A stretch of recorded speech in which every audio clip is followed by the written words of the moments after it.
I got it. Boom. I did it. Let's pull up. Oh, it's already up. Boom. Okay, so we got 26 of these. Wait, 25 of these? Wait, didn't you say we had 25 before we added this guy? We deleted, Oh, that's right. All right. We are back. Today I'm going to be using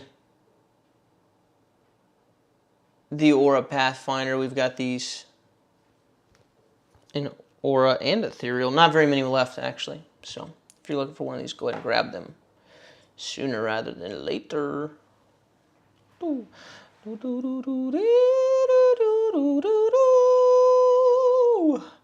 Morning. Morning. What a glorious thumbnail. Morning, morning. All right, as always, if I'm reviewing your form, go ahead and let me know that you're here in the chat, and we'll get you started first.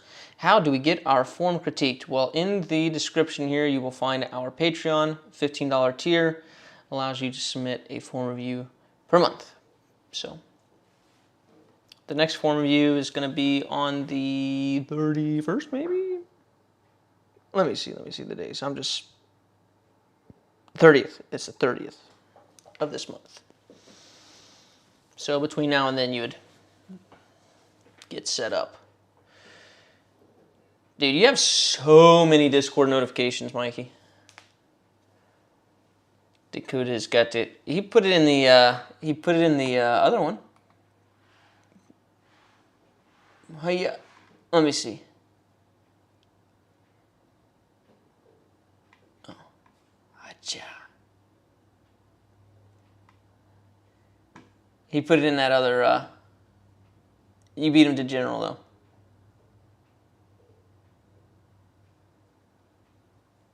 though.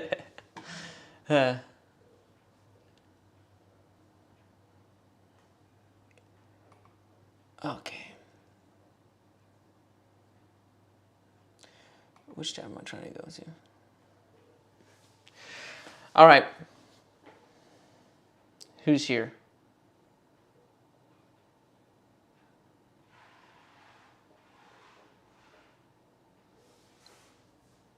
Wait a second.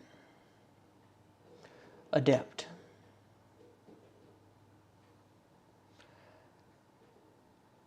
I just realized, Krev, that I did your last form review in person, and that the form review that I just deleted that you sent us might have been brand new. Do you think Krev's form review was actually for this month? no, I downloaded it from, Okay, good. last month. Okay. Adept. Here we go. iPad. Let's see what we got. Oh, I couldn't even see the disc. Boom, boom. Ooh.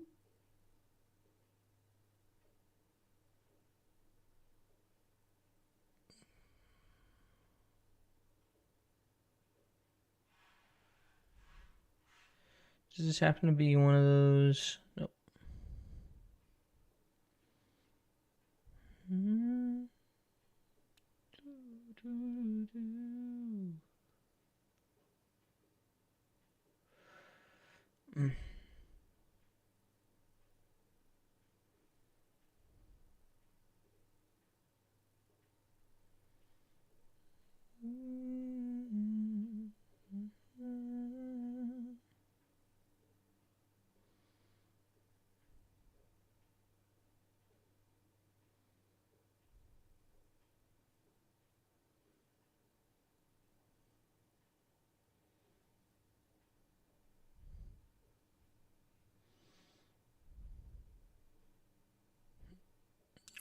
This isn't all reference content, is it?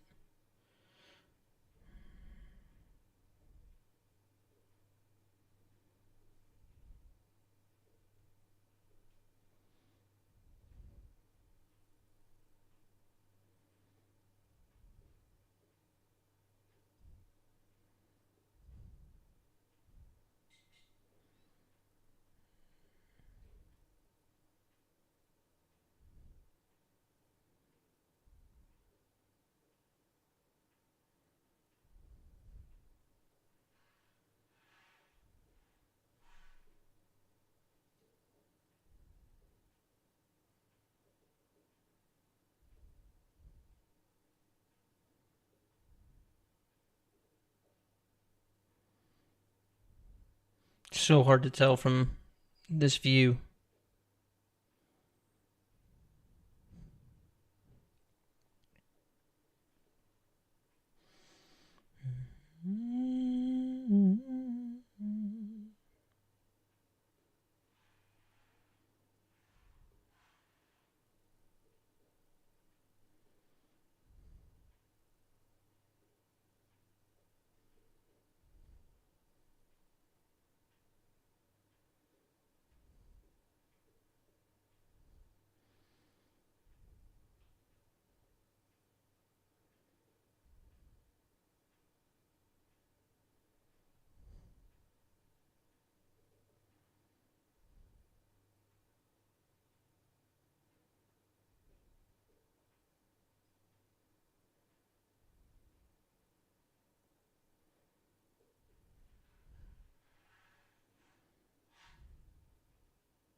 I uploaded a side view as well.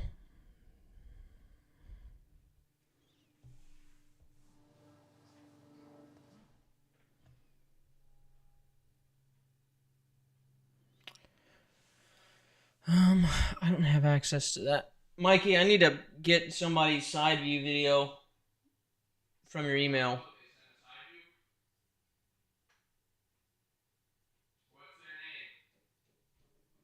their name? Adept.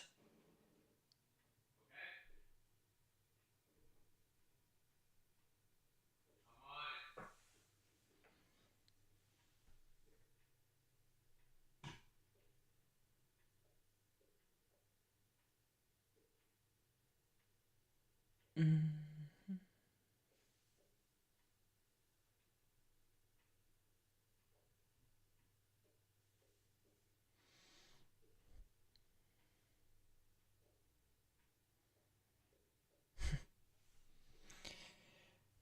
Yeah, it's tough. Like I have guesses, but from this view, it's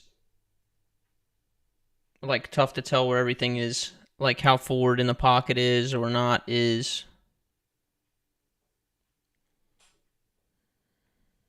So before I start jabbing, I'd like to be a little more confident.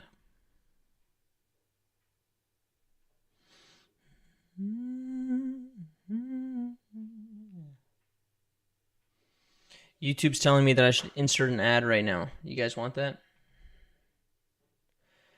Jay Perizish. I'm going to do you while I wait for the side view on Adept. Oh, look at this little bottom border.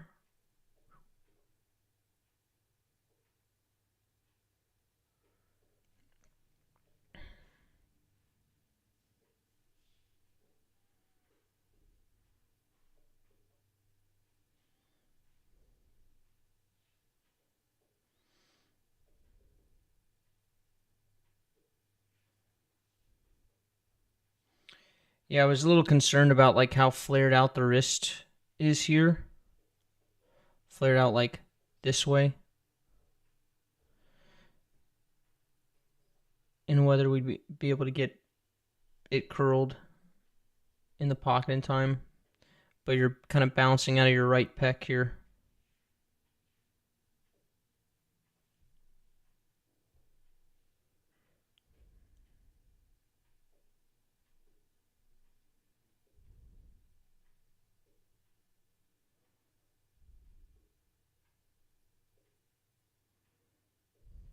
Alright, I got him in. Okay. It should be changing from your end soon. in on form? Okay. The depth side should just add in.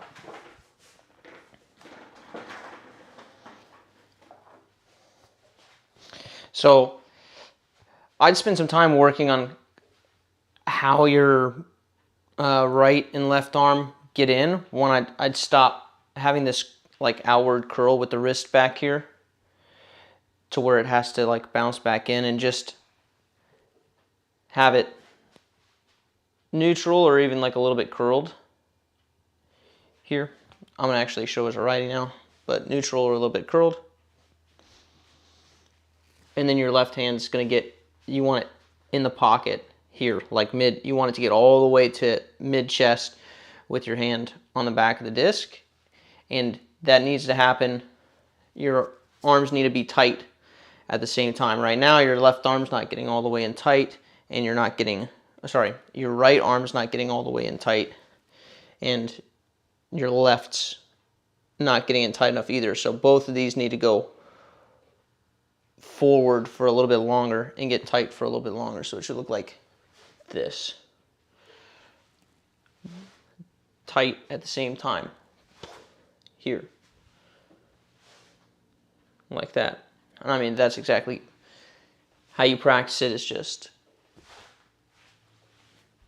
here. And then your backhand, your right hand's going to stay with your right leg as you go to throw.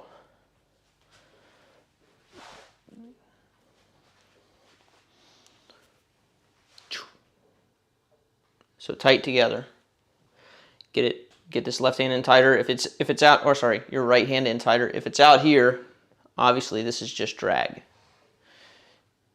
So now you're like having to force against this slow back arm, which is your right arm.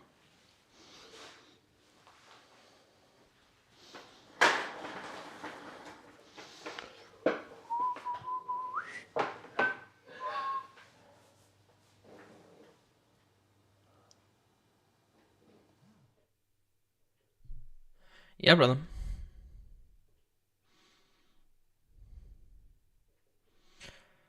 Okay. Now we've got it. Okay.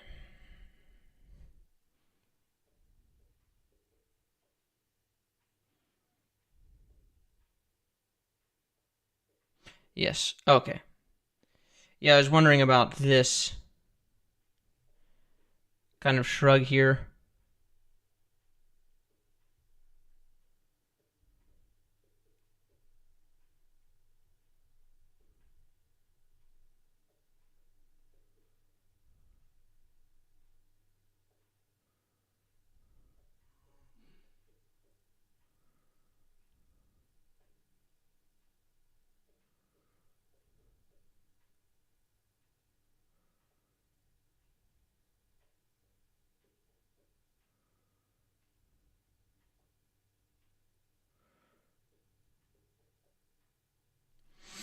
Yeah.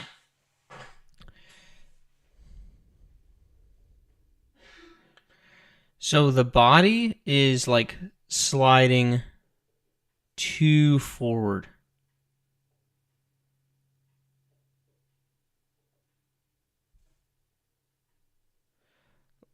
Like the upper body. I'll show you here.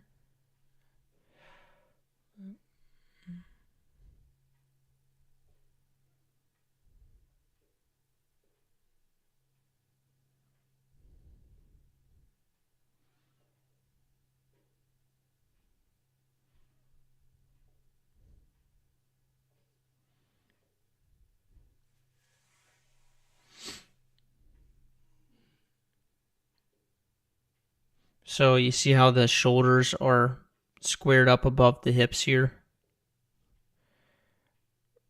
Whereas if you got your shoulders, they move forward past the hips. So they start here, they're like a little bit behind the hips, and then they slide forward as you pull forward a little bit like that. That is, whoa, Wait, what did I just do? Whoa. A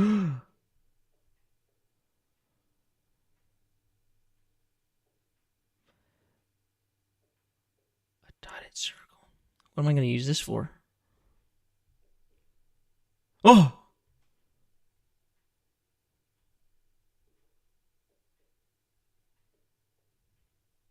Oh?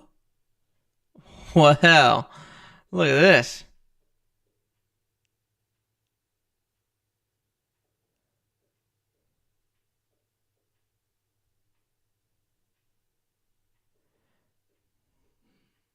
Okay.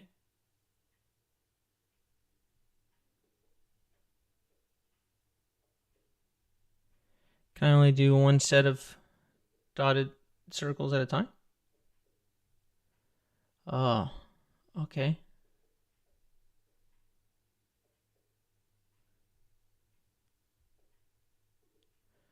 Interesting.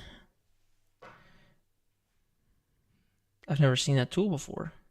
Boop. Wow. Oh, okay. What if I do it this way? Oh, okay. Cool. Good enough.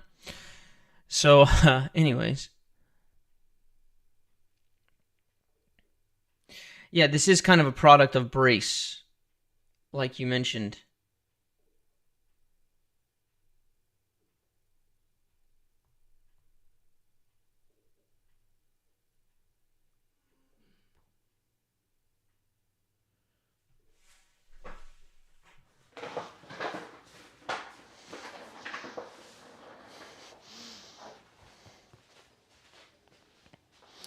So the brace is pushing and keeping everything back, right? We want to make sure that when we go forward, that our shoulders aren't continuing to go forward.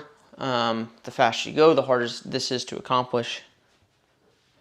But you need to keep your shoulders above your hips so we can keep a really tight rotation, good balance here, and you can unfurl from there. Regarding the shoulder kind of scrunch, you can get your shoulder out of the way and let your hand pass more freely and not restrict movement here. Just let it go, keep the shoulder out so that you don't run into that problem. This is like a tension muscle issue. So just let it move free and you don't have that problem. If you start kind of pulling the shoulder this way, then you run into this issue. Should just be loose here and you let the hand pass and you have no shoulder scrunch issues. But those are basically the two things. So more here above your hips with your shoulders, and you can stand to lean forward a bit more. You kind of start here and then stand up a little bit as you go through, just staying right above the hips. It's important.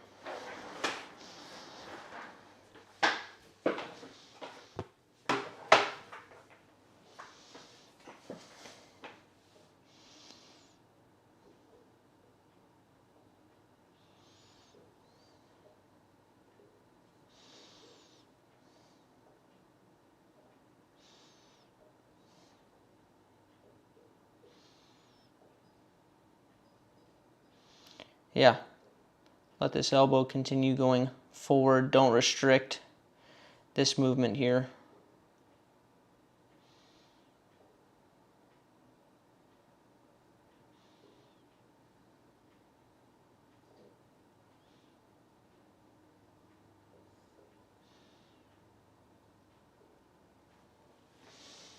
Yes, sir.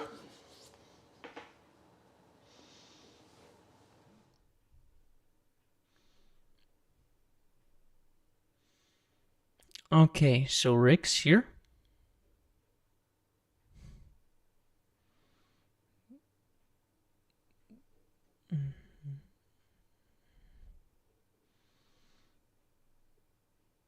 Am I reviewing your form today, Rick? Yes, I am.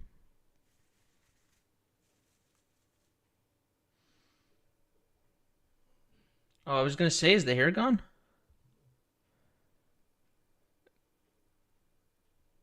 It's just up.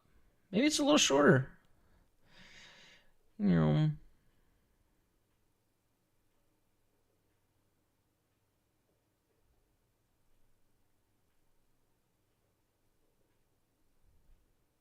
This is going to be interesting.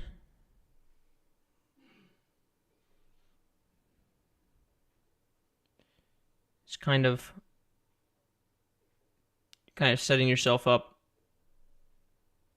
off plane.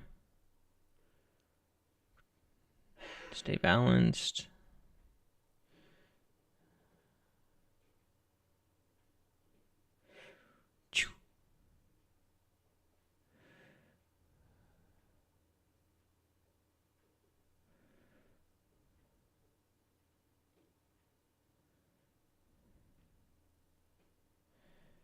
Interesting. So the left arm comes in super early.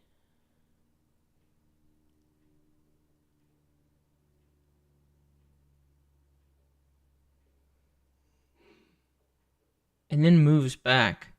It's like a super early version of what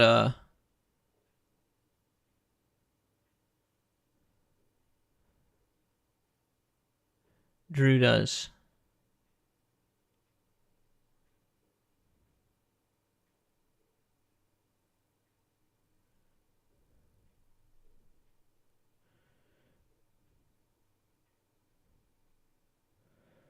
Why are all these people in my reference content? No offense to you guys, but you're not my reference content.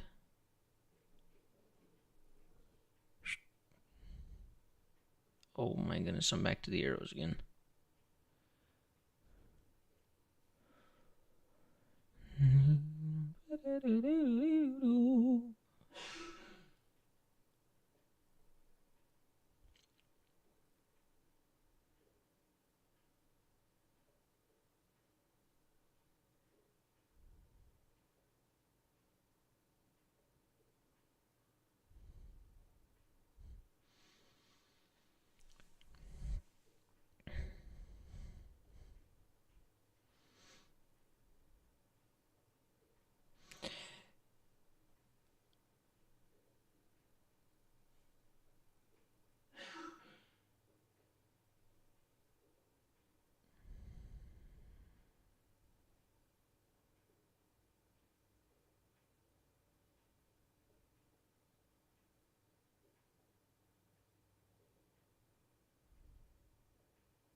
Yeah, feels like the left arm goes super far.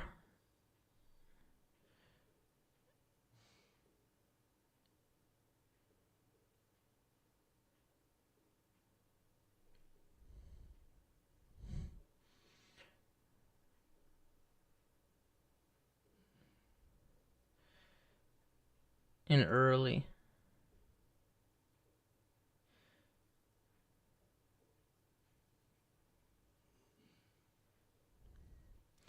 Yeah, it feels like because of how far it goes, like it's not able to get like here with the left leg.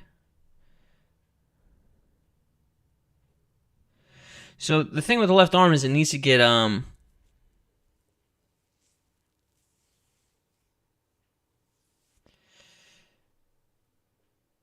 sorry, I'm like reading and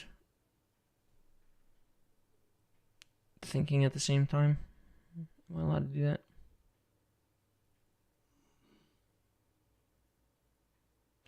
Yeah, it gets like a little too early and it's kind of cutting off the disc's path into the pocket. Like watch Drew's.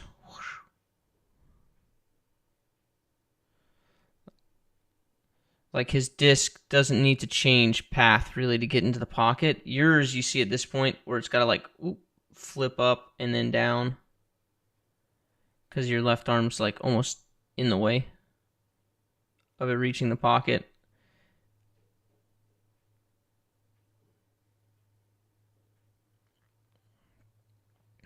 And then look at the difference in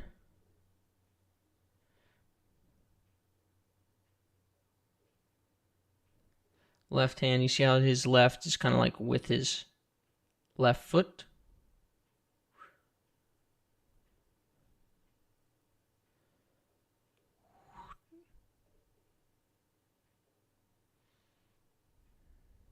You're just kind of chicken winging out here.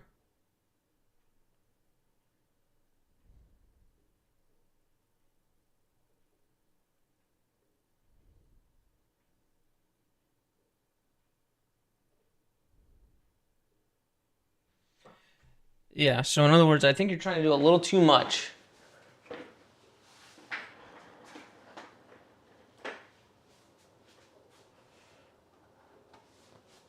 Kind of with the left. The left needs to come in so that you're tight all together here. So the left arm is tight and the right arm is tight here for the extension. You're going here and it's going too early or too far. So my vote is to try to change the timing of it. Instead of going all the way here, now it's got to travel all the way back here to get back to your center of, like your center of mass, center of rotation. And then it's kind of stuck here as you go to throw out. And so now it's kind of in front of your center instead of being back here where it's supposed to be, helping this counterbalance. So this left hand, you'll see Drew goes in and gets it tight, and now he's tight here, and then it starts going back to hang out with this back leg as an opposing force for his right arm being thrown out. So it needs to, the timing of this is more important than exactly how it looks. Like, it's not better to go in like this than in like this. It's just both get tight. So tight here, so your center is probably not all the way up here, right? It's probably here, like in the center of your body. So here, and then back as you go to throw out. So again, you'll see hands together in tight, and then left hand hangs out with the back foot, like that. Now, about your brace leg not being straight, when you come into this brace, you need to hit into this heel hard, and when you start pressing up on this heel and your hip starts lifting, that's when your leg starts straightening out. I'm very white there so you can see very clearly. Come in, the heel hits, you press up on the heel, and now your leg starts straightening out. Right, so what's happening is you're not putting enough pressure down into your heel and resisting and pressing up enough for your leg to straighten out. Now, it doesn't have to straighten out all the way straight. It's probably better for most people if it doesn't.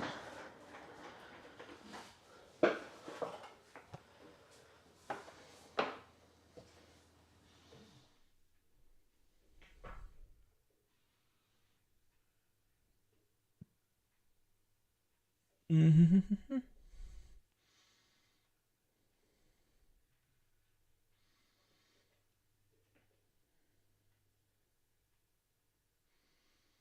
438 with the force is pretty good.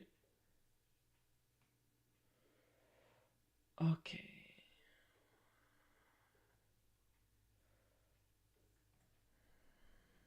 Sully is here in the Discord.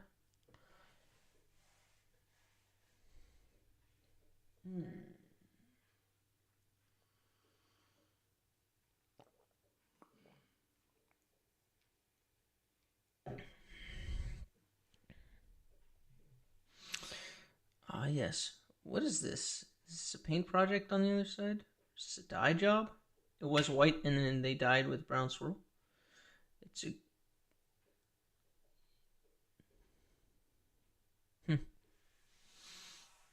It's a vertical video. That much we know. Come on, Sully. Don't give us the vertical video. All right, yeah, last time I think we looked at his backhand. So this will be good.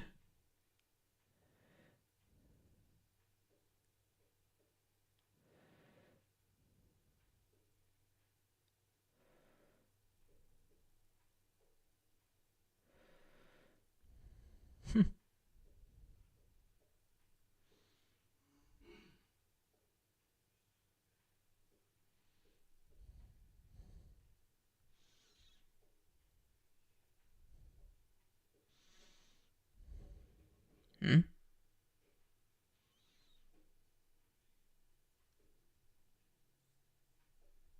Where is my...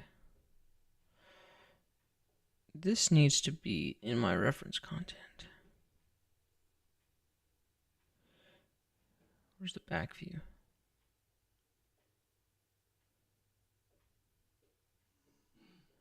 I don't have the back view in here. Do I?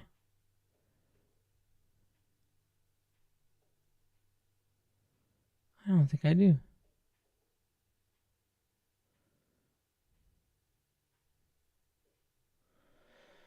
Okay.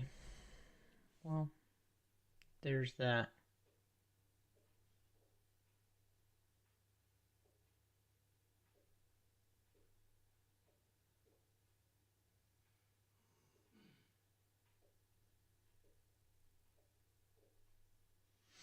I mean, it's not too bad. I'm going to have to nitpick a little bit.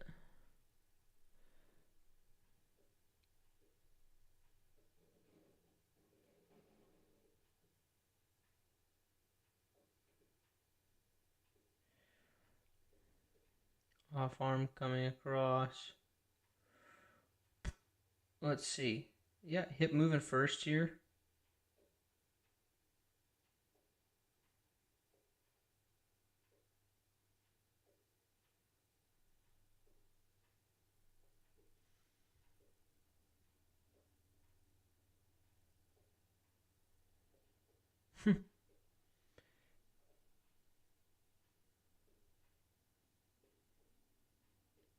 It's pretty good. It's an A position, so it's 234. He almost hits the thing.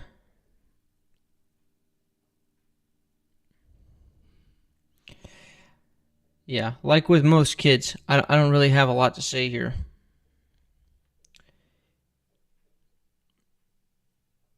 It's more like, what can we learn? His stance might be a little open. His foot might be, like his left foot might be a little too left. Right, for where he's throwing. Generally, we want these feet like straight. Maybe even just across a little, but basically straight. But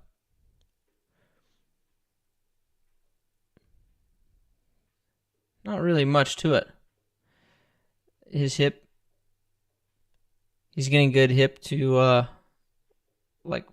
watch his hip here go first. And here, you see he's pressing out with that right leg first. Boom, and then the elbow goes back. He's super flexible. Boop.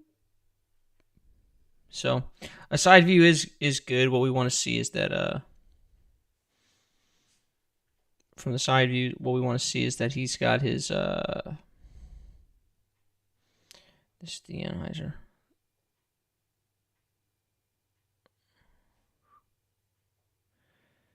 See here, he crunches and starts with the hip, boom, and then the elbow goes.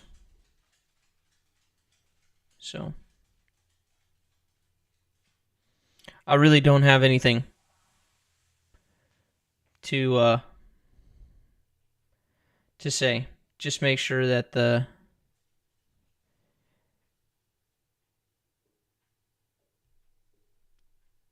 that the elbow doesn't get too far out in front of the hip here. If you're looking from a side view and his elbow's like way up here, then we start worrying about longevity. So, but he's popping the hip out first. So as long as the hip goes first and then the elbow catches up later and catches up a bit later and then doesn't lead by like a crazy amount, you're good. So for him, get more angles. Get all the angles on the forehand. He's in a good place. Same thing with his backhand. It's like start getting all the angles. So he's on a good path here.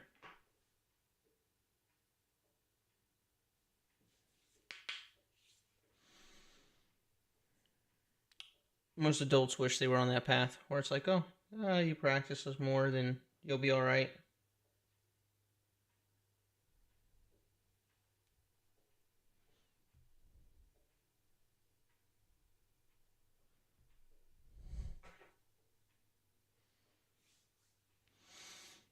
So get him in tournaments, get him playing events. X-stepping for forehands. Usually if you X-step the same way that you do on a backhand, like where you cross behind, your hips will get too far back. So if you're going to do a cross step on a forehand, it needs to cross in front. Nothing wrong with it crossing in front, just crossing it back.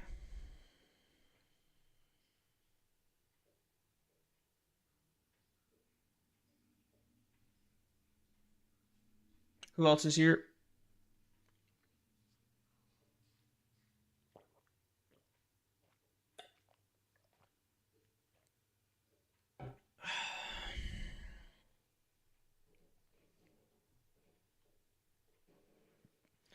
Before I start just cranking them out.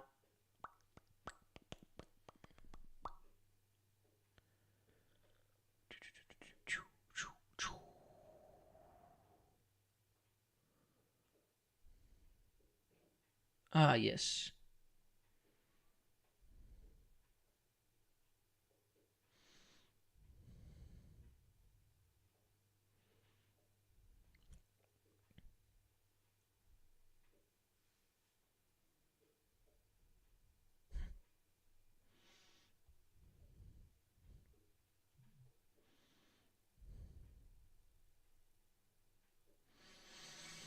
Oy. Do not envy.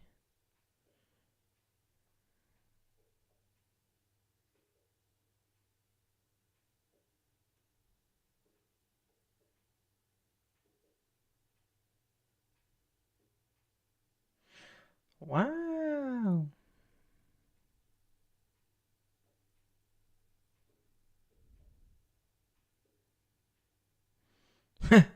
This looks pretty cool, actually. Oh, that's the old one. I was like, dang, that looks pretty cool. Okay, this is the old one. Mikey, we got an old one in here. I need Cyanide's newest one.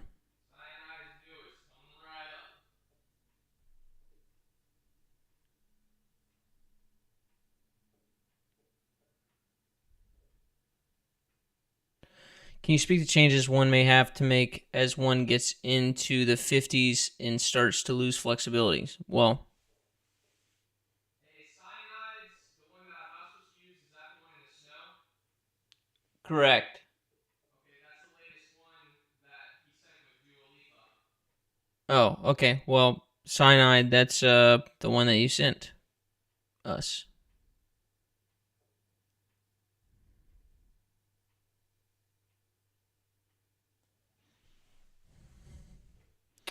So, I mean, as you get older, you just rely less on like speed. So, I mean, the thing is timing is timing.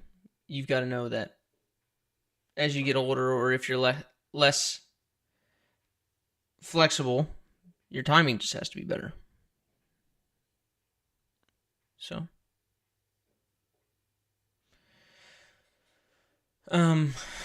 but mobility exercises, of course,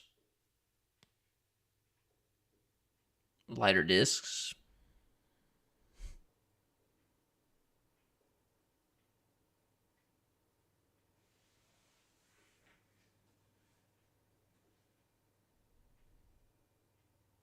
So,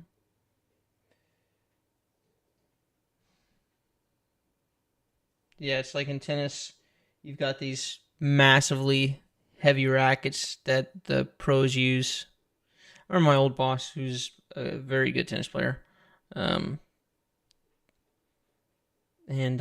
everything just looks so smooth and effortless. But yeah, he'd like switch to like more player friendly rackets. So that'd be like the equivalent of lighter discs. Like not everybody needs to throw 175. It's like have the discs do more work. These like 175 discs are, great when you can put in the extra speed, but you want discs that you can just smooth out there. So there's not much that changes form wise, just gets slower.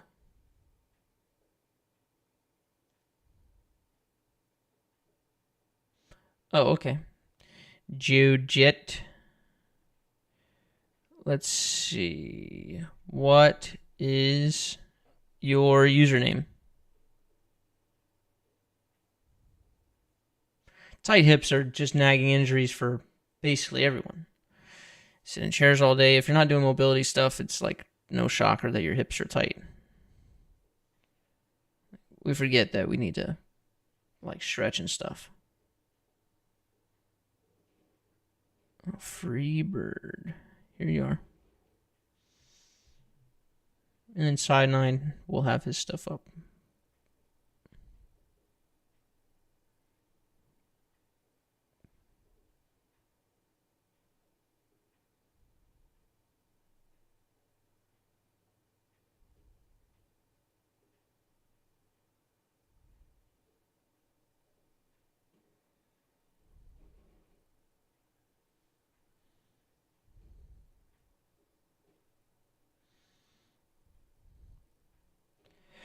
So this step here is hurting a bit. Already getting your hips and everything back during this step. It's going to make it really hard here.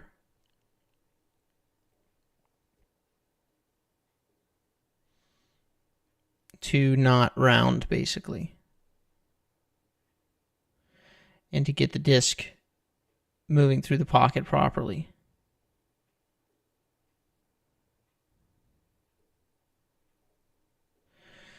So, two choices. Do you want the standstill version or do you want the walk-up version?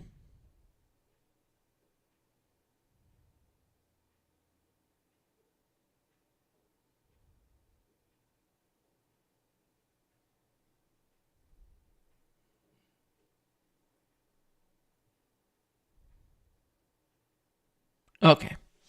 Walk-up version it is.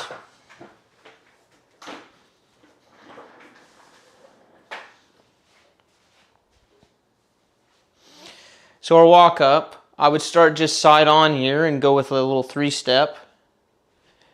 You go right, and now when you cross onto this left, you need to be staying on your toe through this left step and staying this way. Your nose over toes, as Loop Ghost would say. So right step, this foot does not turn back here. So, which you could not like stay on your toe the whole time. If you turn it back, you would end up going toe to heel here.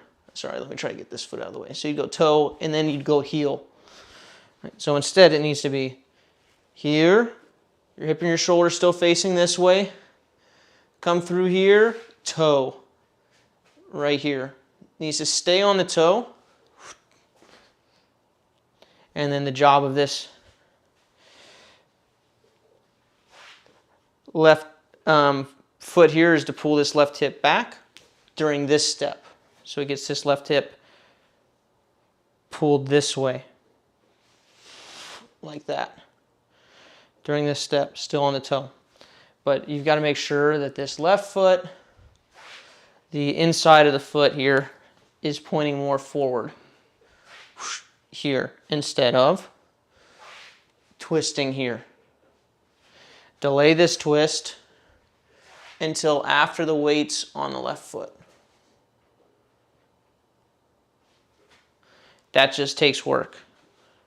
That just takes time. Here, watching my feet, making sure they cannot mess up.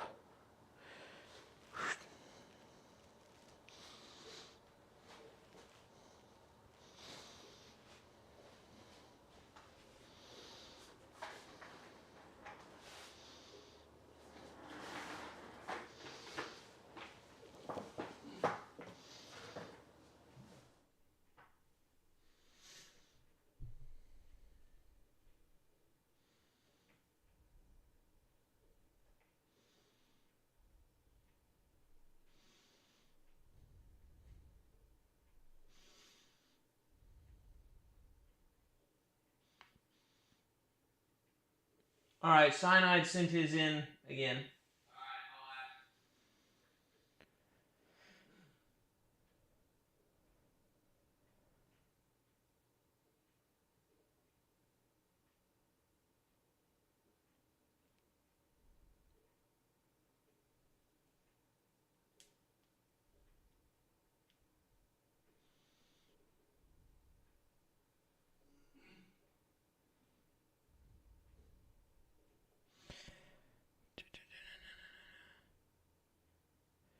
So we got Eric,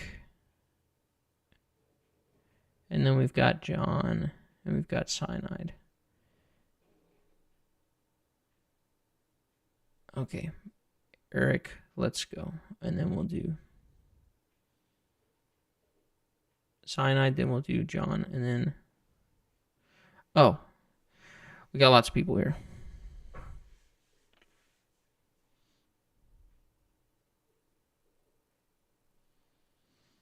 Eric, it has been a while, my dude.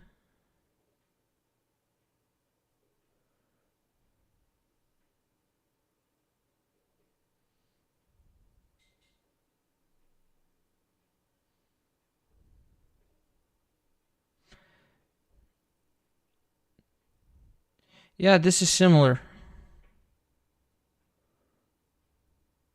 Because you're twisting the hips back here.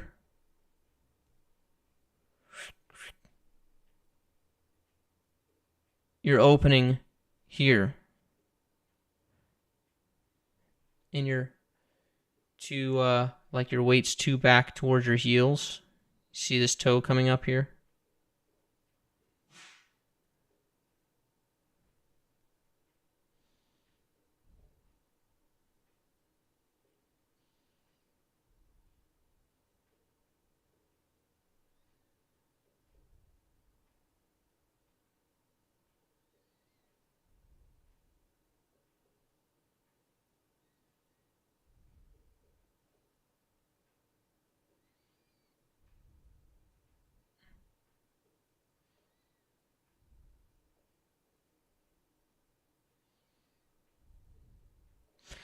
Yeah, unfortunately the balance thing is going to make like every other fix harder if you don't address it first.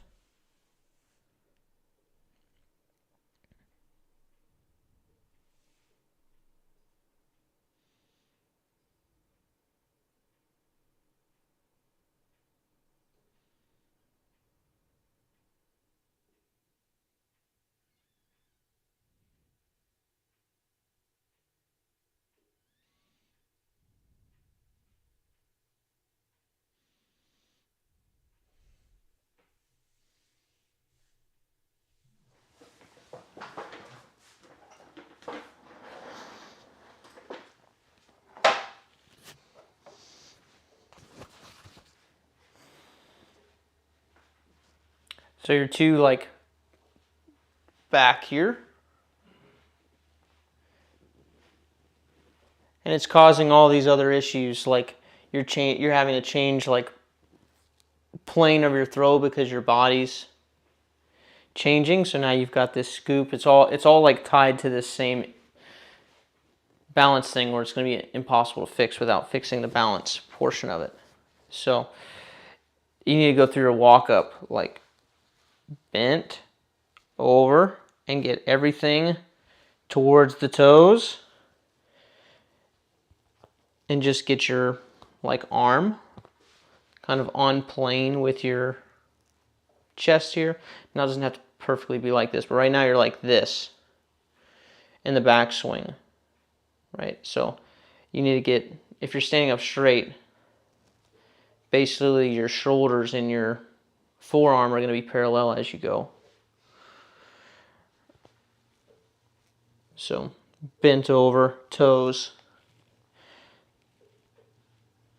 toe, toe, toe, everything forward like this.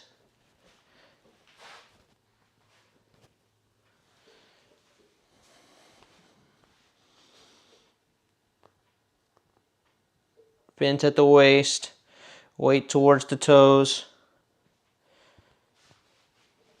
forearm in line with the shoulders, right? It doesn't have to be up here, it can be like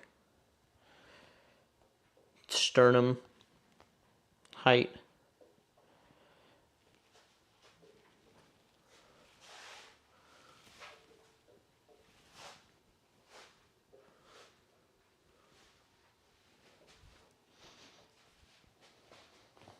So it's not a attractive looking practice, but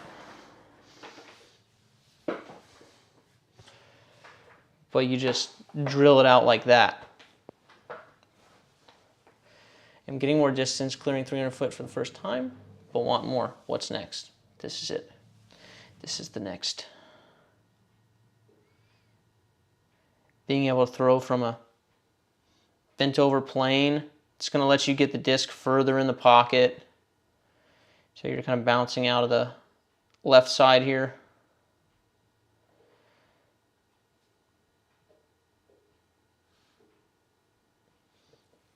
Yeah, I got a buddy who says, if you can't break 300 feet, I can tell you what your problem is. You're throwing from the back shoulder. Right? That's what Chris Taylor says. But like the thing that comes before that is balance. If you're pulled from behind here, if your weight's here, like this way, and you go to backswing, well, of course, you can't just like get deep in the pocket because you're just going to miss super left. Right? So you end up dragging it around here, which means that you end up bouncing it out of this left pec. So you can get here to where this disc, like you can see that the disc has a straight path here that it can go through, right? But the second I start going here, now how is the disc going to path straight? It can't. Like if I start leaning back off of this, now it has to path around, which is just slow, right? It's going to end up coming out of this left side. So it needs to be forward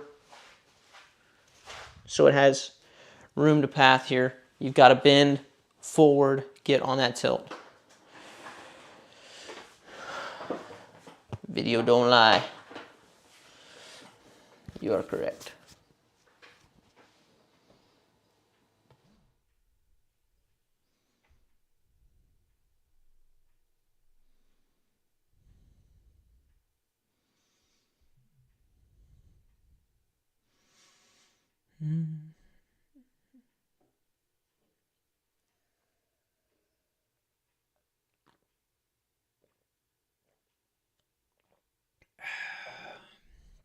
Someday it'll download.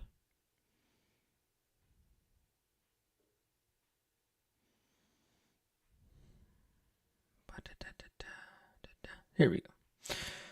At last. Holy moly. Show me your video, brother. Oh, it's still scrolling.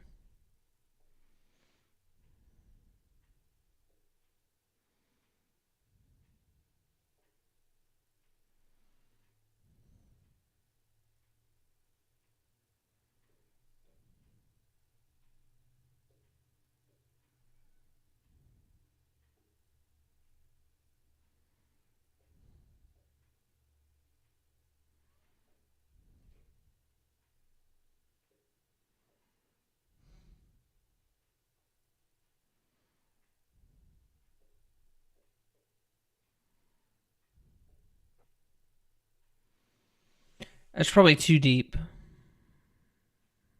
It's kind of interesting. Let's see what happens here.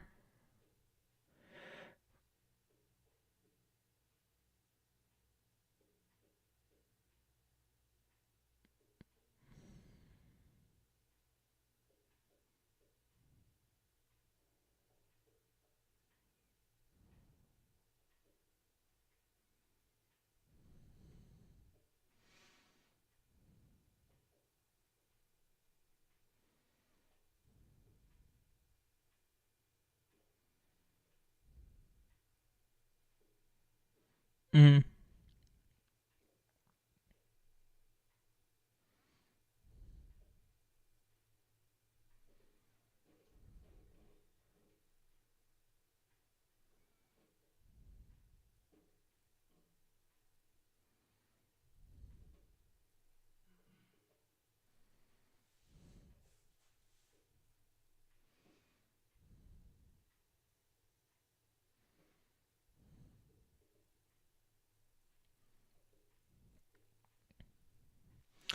Yeah, this is like the right arm is too loose here.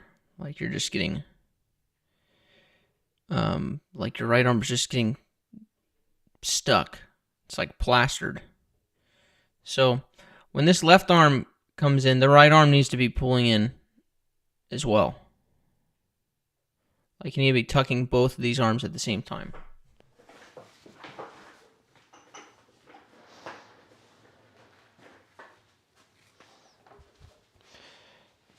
So right now, this is just like staying back, and it's staying back too much. And it's just getting caught behind. So now you're in this position where you have to loop this in a wide arc here. Just when the left arm comes in, bring the right in.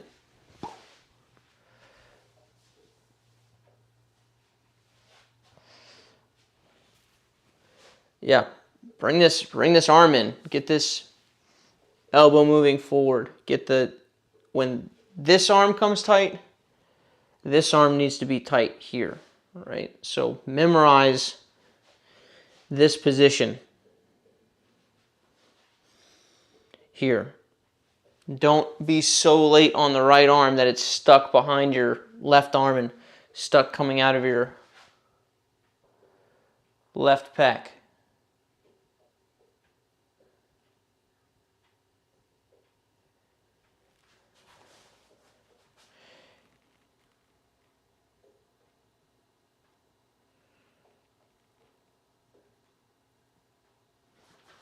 So you've got to practice this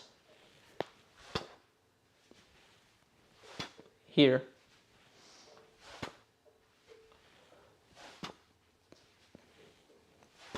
Both in together and get this right hand all the way here so that you can go in tight and then out away from the body.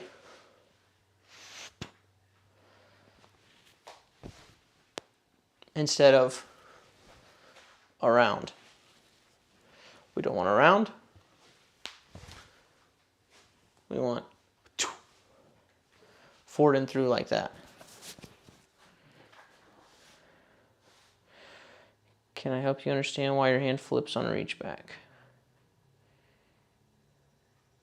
Up like that.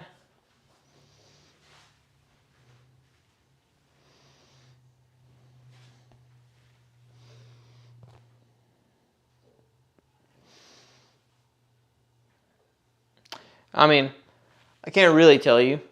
I can tell you, like, just put it down. There's no... it's like, just get your hand in this position. And if you're getting your...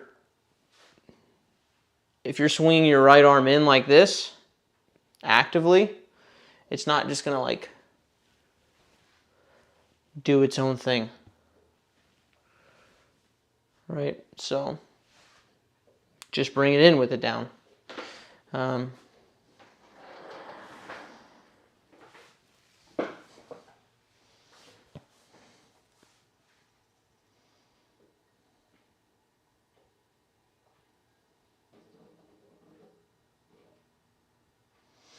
mean, if it was lower, it would actually hit your back shoulder, right? So it being high like that is letting it pass up around the neck. So.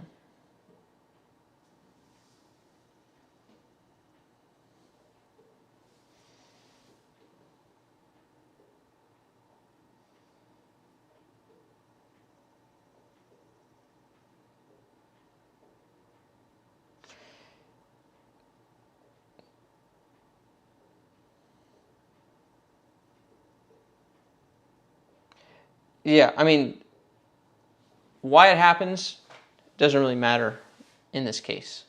It's like, just focus, give the attention to having your palm down, or your thumb like a little more down at this point. Right? More here. Focus having your hand like this. And if you focus on having your hand like this, instead of letting it just do, you'll get it here. And if you just give it the attention. So,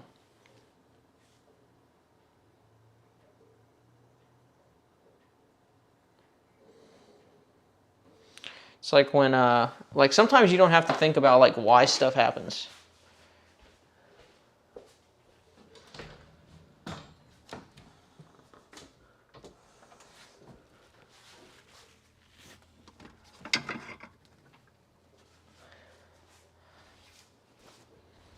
Well, like, when you're teaching, it's not like someone's like this. It's like, oh, my strings are up. Why does it do that? It's like, well, doesn't matter.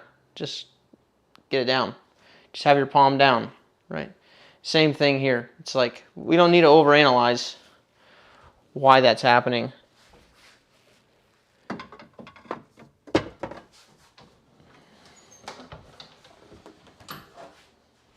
Just get your hand down in the backswing. So if you have a problem with it, like, keep your arm bent. Don't let your arm straighten out. Just keep it down in the backswing. So just learn.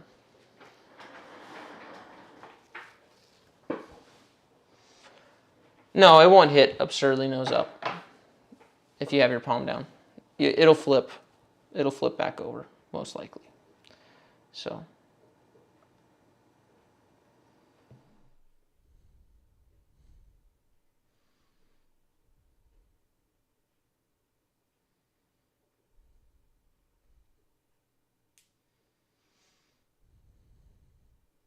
I got lots of people here.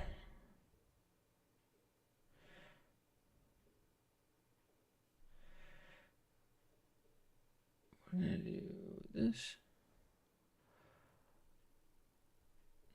I'm going to try to get everybody who's on. Wow, this is a cool looking field. Trim your videos, friends. Okay, so here's your issue. You're too backward, too early.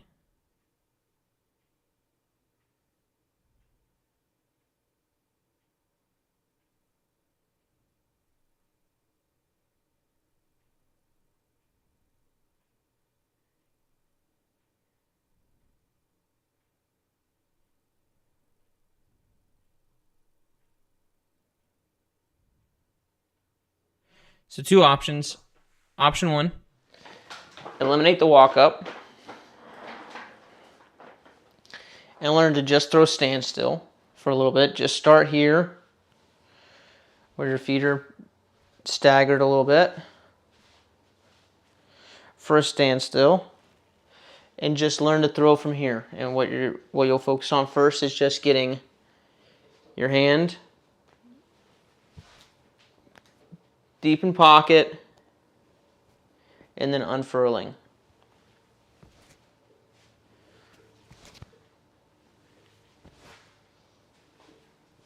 That's option one. And then we can add a walk-up later. If you're attached to the walk-up, then you've just got to grind out the walk-up, which is I would just start side on with a 3-step, get set up here like this, where your arms up, already curled, you're already here. I would go right step, you're going to be over your toes, cross step, and these are all just with our right shoulder and right hip facing forward. And this is like you staring in a mirror, just watching, like I can watch this computer monitor here and I can look, I can see. Here, cross. Okay, I haven't turned yet. And now we turn using this left foot after the X step is laid down. Here, boom. And now turn. Now turn. Here. Cross, I have not turned yet. Now turn. Right? But we can see in your first frame that you're already back here. And then you're going to step and do this back pedal thing. It's not that. It's side on. Bent at the waist. Balance forward towards the toes. The heels are up or barely touching the ground here. Boom.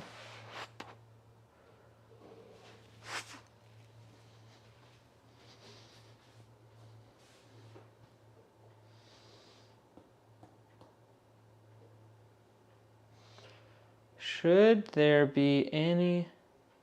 You're going to have to reword your question, Miles. I'm not sure what you mean by first step.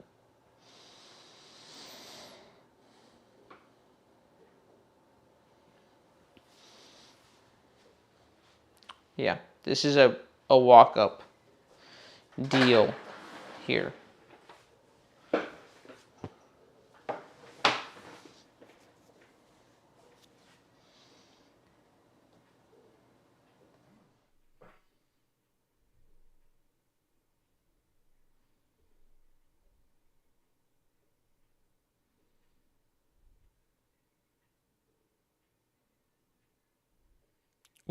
Which step, Miles? You're saying first step. That all the steps are forward, and then when you coil, so the first step is forward, forward, forward. It's all like going towards you or towards the target. And then when you coil, the offset will happen naturally. Okay. Toenail.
So this left hand is causing a lot of like unnecessary drag. Just kind of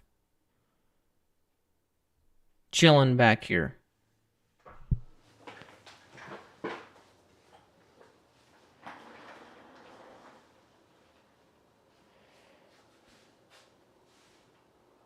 Yes, Eric, to your question.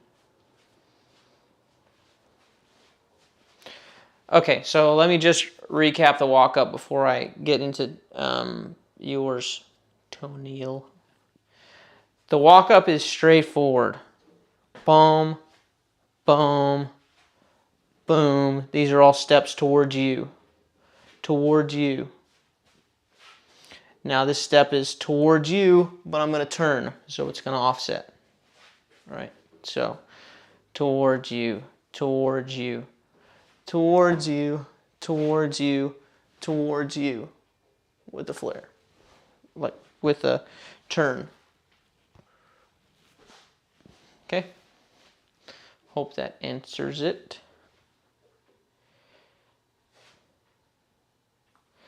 Okay, now left hand. So your right arm looks good, it's getting deep pocket, but this left hand is back here dragging, it's causing some balance issues as well.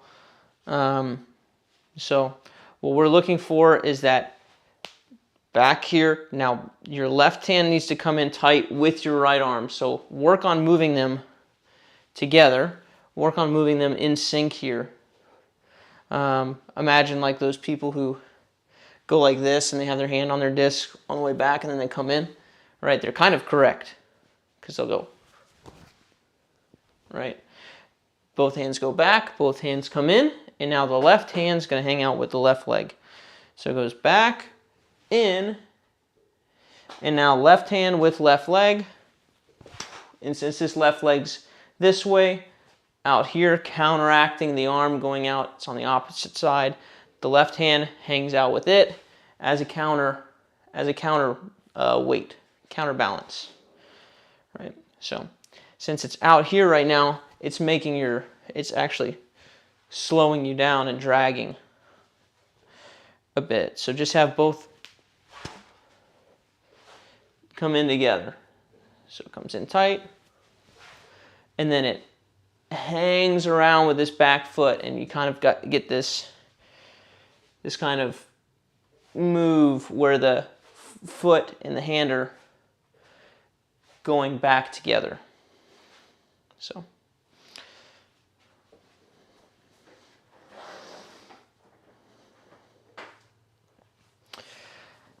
yeah, like I know Paul used to go like and like try to stick his hand in his pocket.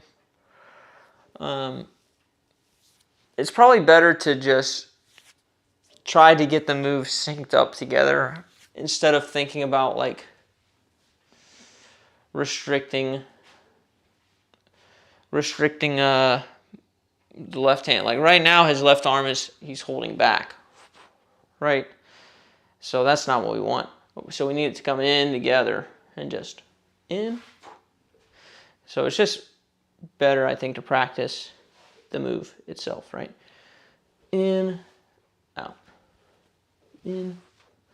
So the hands come in together and they start kind of moving away from each other as you start opening up the chest.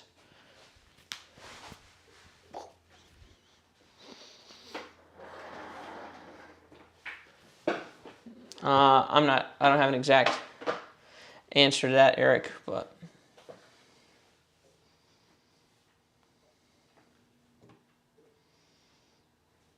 yeah, the key thing is that it gets tight.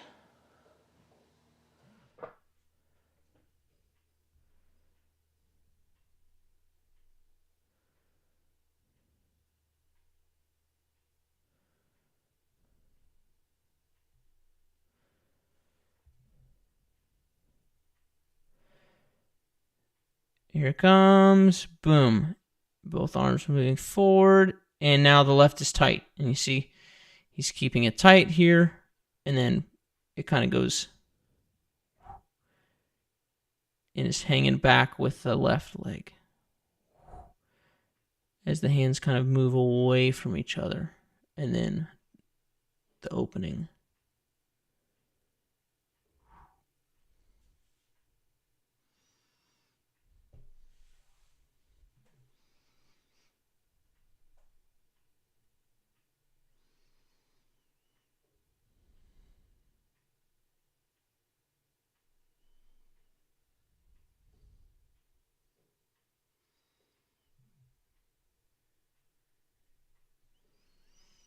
The forehand.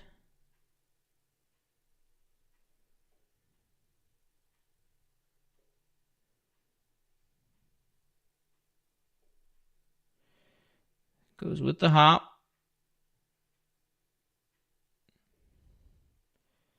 Stretches away.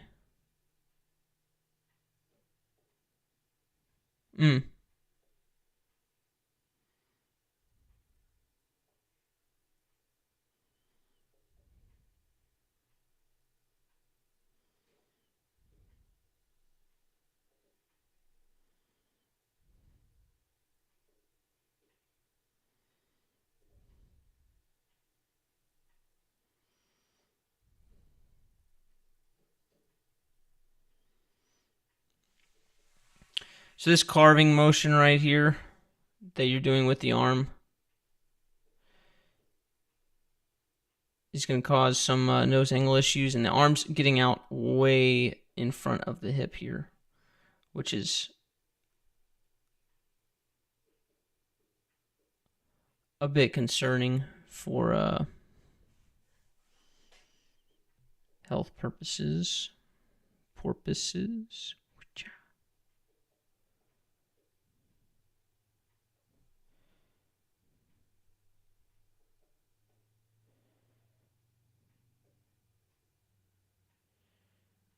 See how far back your hips are?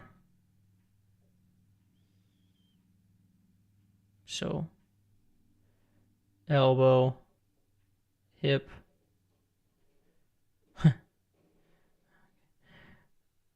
elbow, lead hip.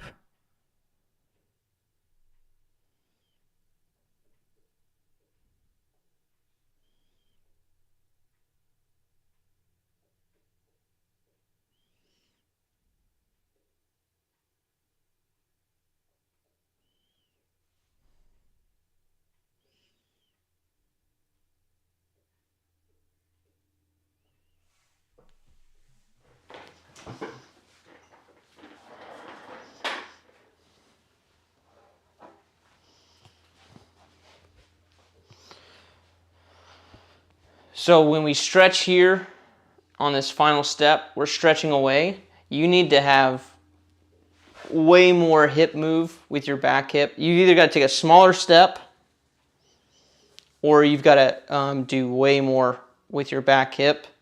So we're basically waiting with the hand for this hip to pull it forward. Right, and that's how we get the hip out in front of the elbow for so long, is to get from here to here. You need to have this hip pull and start closing this space, so that you're not doing this with your, you're not closing the space with your arm. You're not sending the arm through this whole path, which will put a lot of torque on the arm. Instead, the arm's just being carried by the hip here forward. So even if I do have the disc up like this, when I start moving this, right hip starts pulling the shoulder, starts pulling the elbow, and I don't actually have to do this with the arm. Right? I just wait for the arm to be pulled here, and then at the end all I have to do is this with the hand. For just a little forward move there. It's just like this. It's not, it doesn't have to travel this whole way. It's just step and then crunch with the hips, pulls it forward, and then the hand slaps at the end.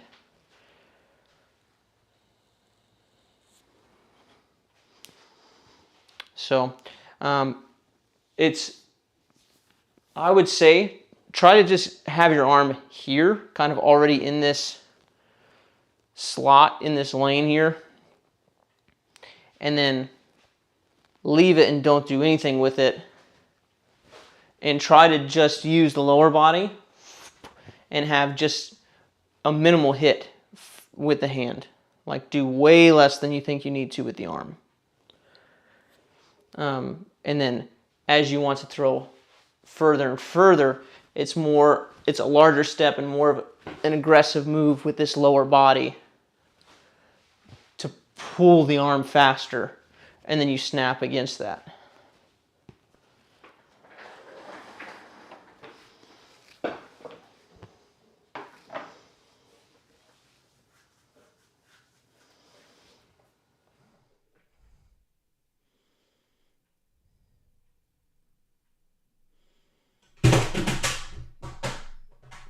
Yo, Mikey, you got a man down? You're good. It happens. Just the light on the back of the TV, right? Yeah, well, I know I didn't do it. I know you didn't. It just does that, and I can't get it to be fixed. I'm just gonna have to unplug. He set the man down.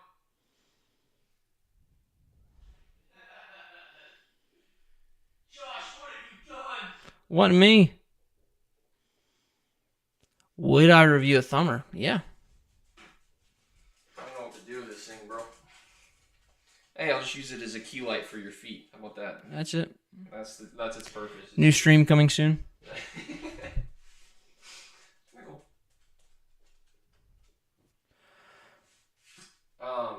When should I order chipotle? How are we looking?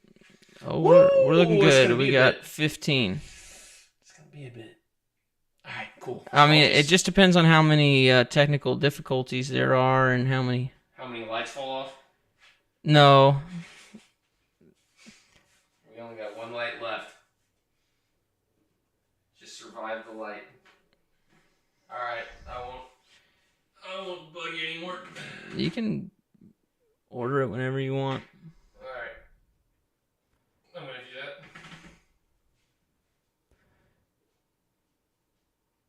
Why is it taking so long for these to sync up with the iPad? Come on now. Ah, I'm out of water. Okay, between now and the next street. Come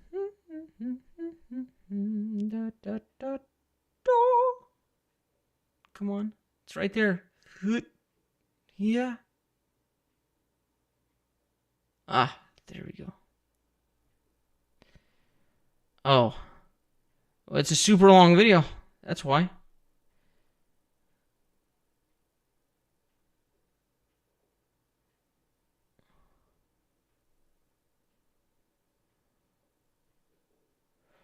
Let's see how this plays out.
Whoops.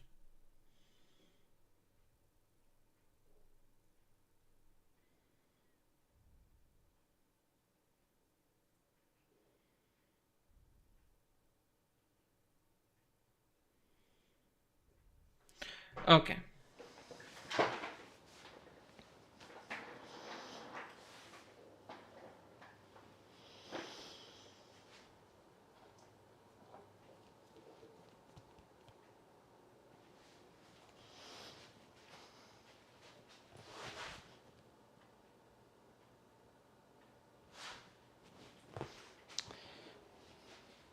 Okay, so you've got a lot of like moving of the shoulder here. Just simplify this and just keep it here. Don't try to have this like going up and down. Just keep it level as you go through. And nice, just nice and easy. We don't need like a moving it up, moving it down. Just back and forward basically. We want to be kind of on this plane here where you shouldn't see my forearm like now it's like down, now it's even, now it's up. It's like too much. We're not doing like a wavy thing here with the forearm. Just keep it nice and level. And if you want to swing it forward, you can swing it forward like this. Fine. But just keep it simple for now. Keep your curl here. And go back with it and forward with it. That's basically it. Now, with that being said, try to think kind of your forearm as like a little more linear here. So if we're walking up, you're able to see kind of my elbow the whole time, right? It doesn't shift off of this line too much here. And when I stretch away, you can still see the elbow basically in the same place, and then eventually it comes off the line as we unfurl here. But all that to say, like, keep this kind of quiet, and what we want to do is we want to have this here move forward, both arms forward here, and I'd work on kind of your pocket position and timing here, where the left hand's coming in. Not so early.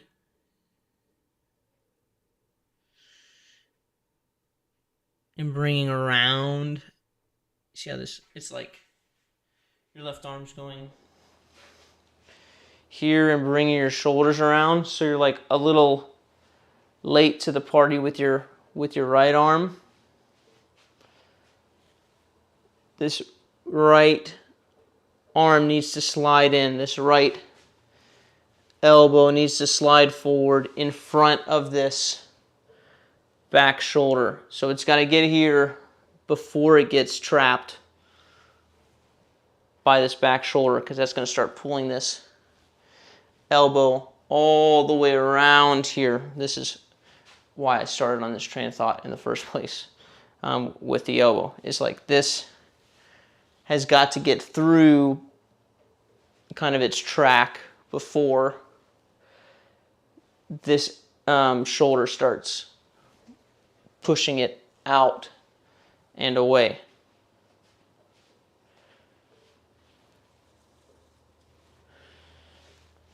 So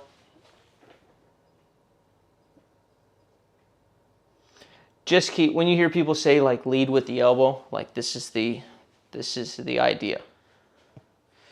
So I'm just trying to simplify everything down into a thought for you, into like one kind of thought for you, is that as we go forward, we're here, we go into our coil, and like our elbow kind of slides back, we can say, in that coil, and then it slides forward before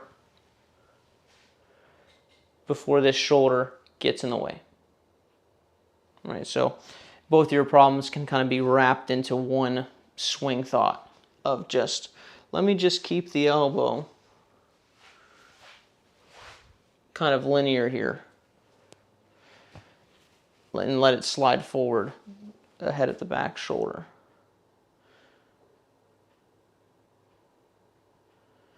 Right, and hopefully that solves multiple problems here. If you're like flipping the elbow down.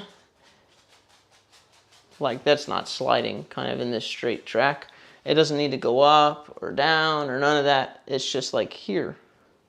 And from your perspective, it's just like always on that line until the hand takes over the line on that final out. Just keep it simple. Just keep it here to start. Slide it forward there into the pocket.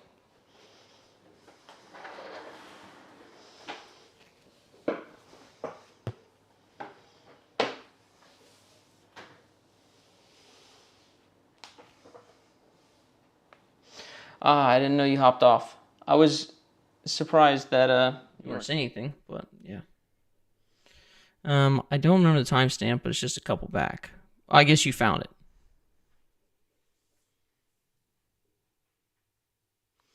I have no advice on pain in the bicep tendon after throwing. Don't know anything about it.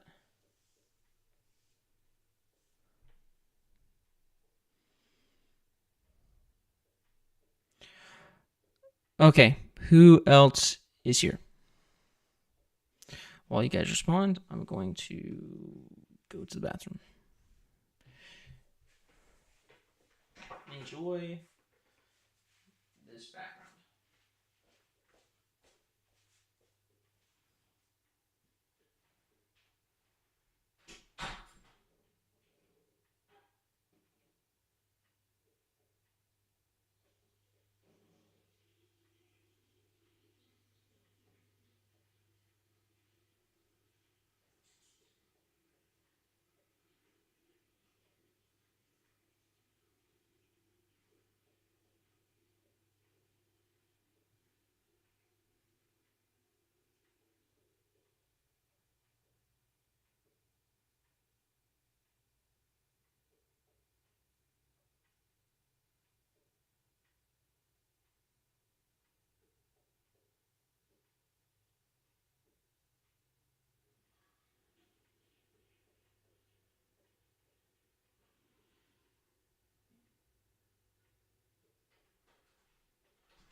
All right.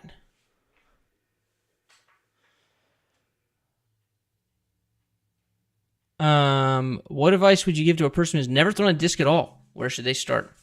They should try every shot and find the one that does the best. And then throw it more than the other ones. Okay. Bill Sator. Bloop. Wow, this is nice. I wish, is this a disc golf course or is this just a backyard? Oh. Yeah, okay, here we go. Again on our own. Okay. Good. Good. Stand still, making things easy. So, how about I put my mic back on?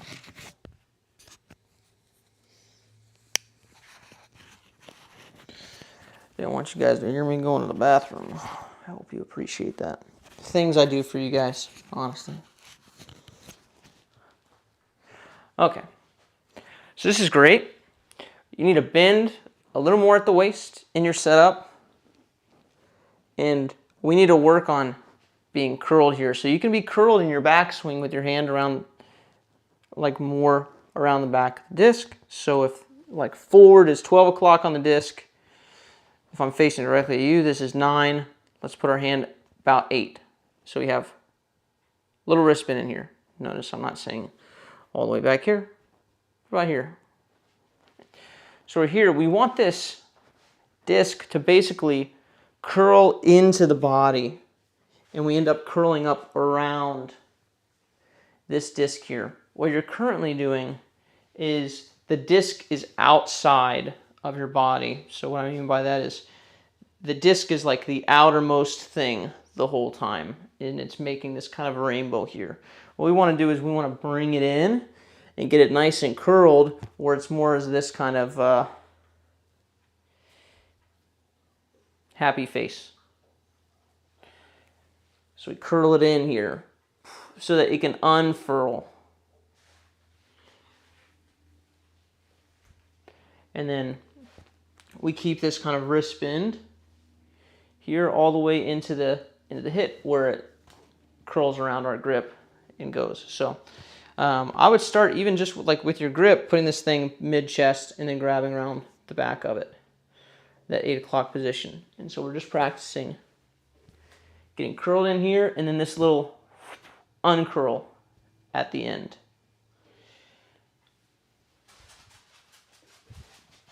That's what I would work on. And so hands back together, boom, we're curled. Boom, we're curled, and then we throw. That's first.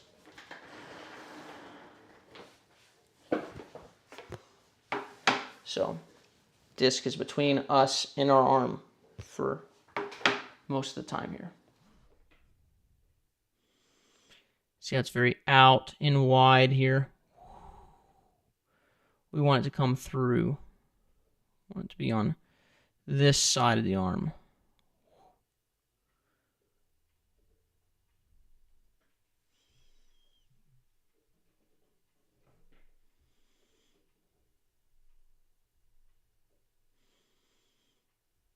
And then it's fun. After that, watching the disc fly after that is nice. Yes, sir.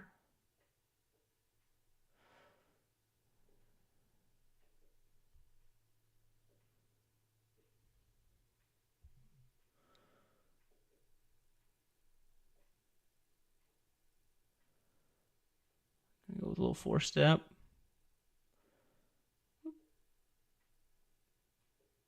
Okay.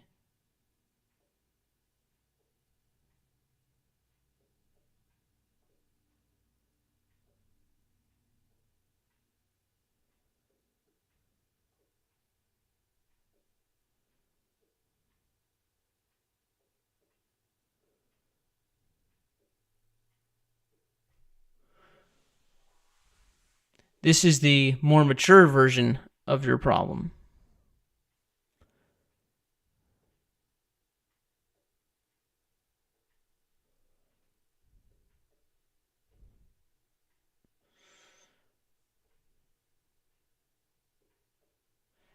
So we've got the disc coming around the outside here as well. See this? Boop, boop, boop.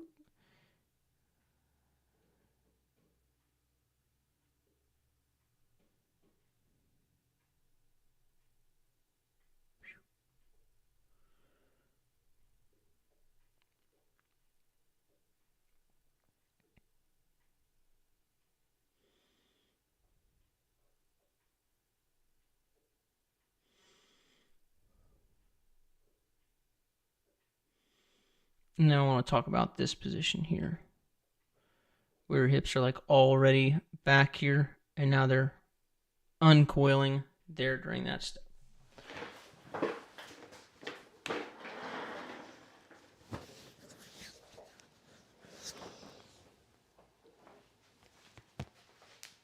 All right.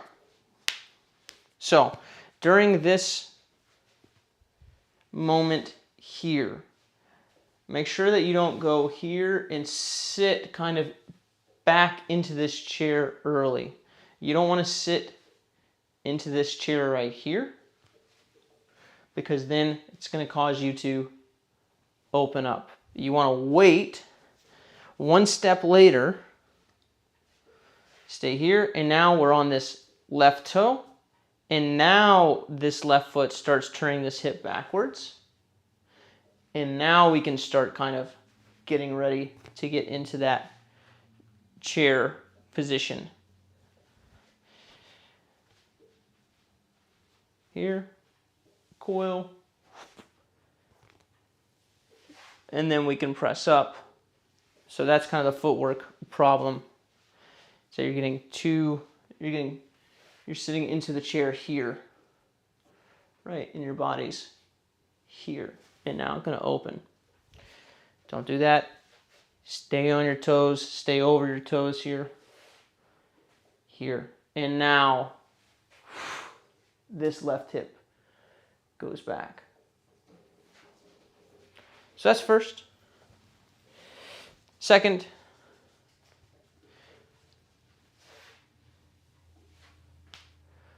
don't start swinging everything open here. Instead, go from back here, swing everything forward and get curled up here. Instead of here. Forward, curled up.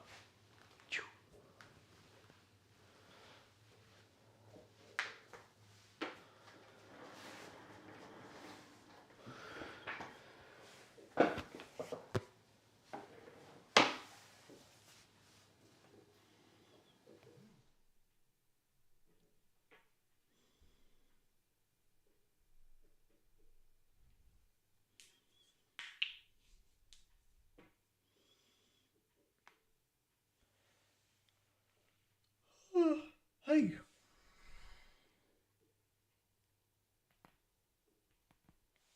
Caleb, you can just start with the wrist curled.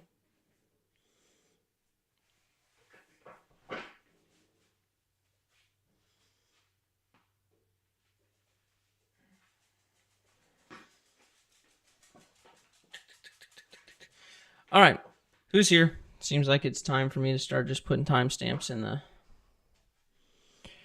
the Discord. What's today? Did Beaver Safe Flying start today?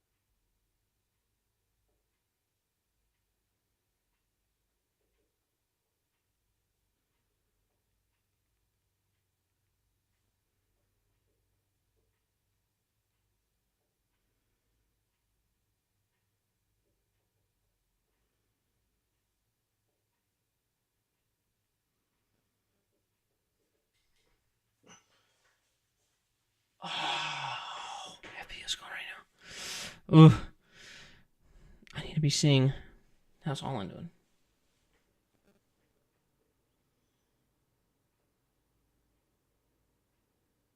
Just gonna check real quick, yeah.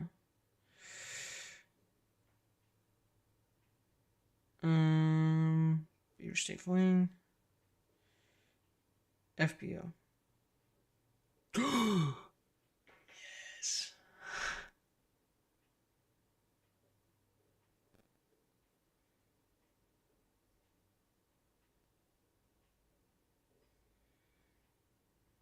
Yes. It's just a matter of time before she wins something. Okay. Time for me to move through these. And just start it.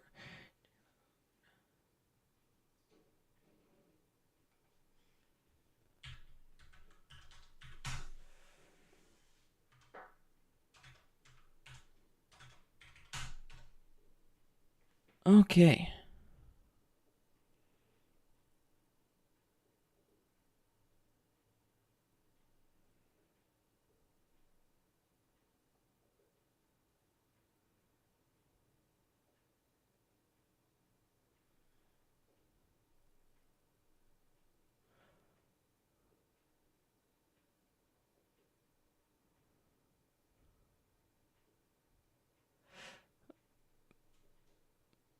Oof.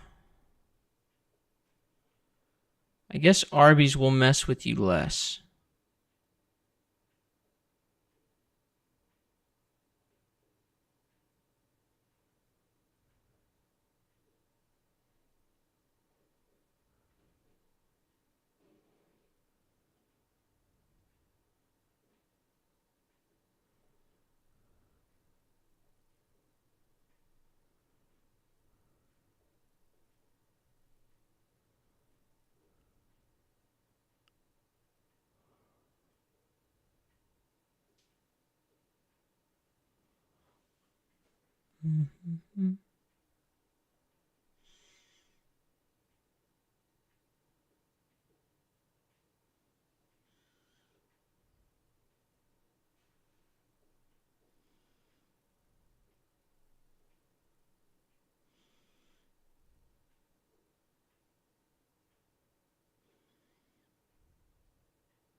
Yeah, it's a little bit hard to tell with this view, but it looks like you're not getting quite around the disc enough into the pocket, and that your shoulders are opening up a bit early.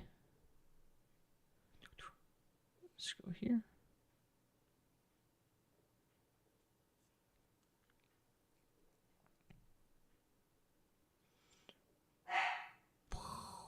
Whoop.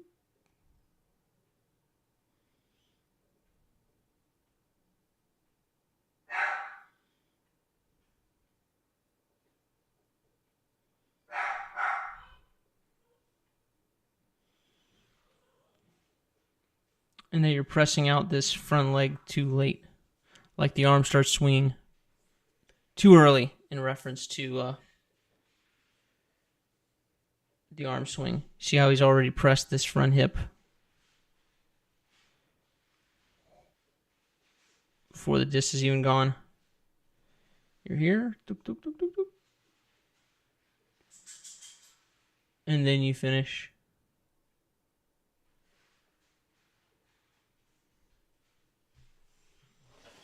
So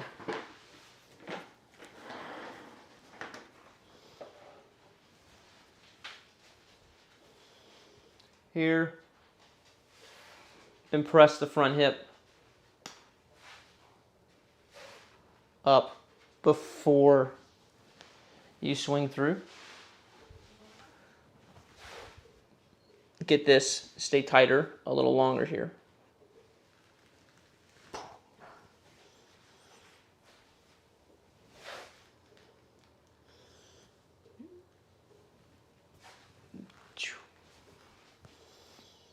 All right, so right now it seems like your shoulders are kind of driving this, and then like you're up after the fact instead of pressing up and then throwing.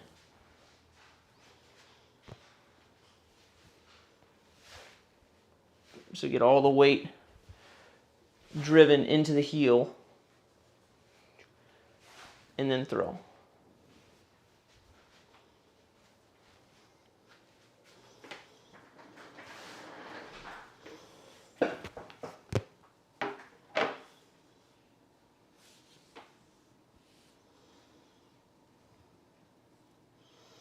Sweet.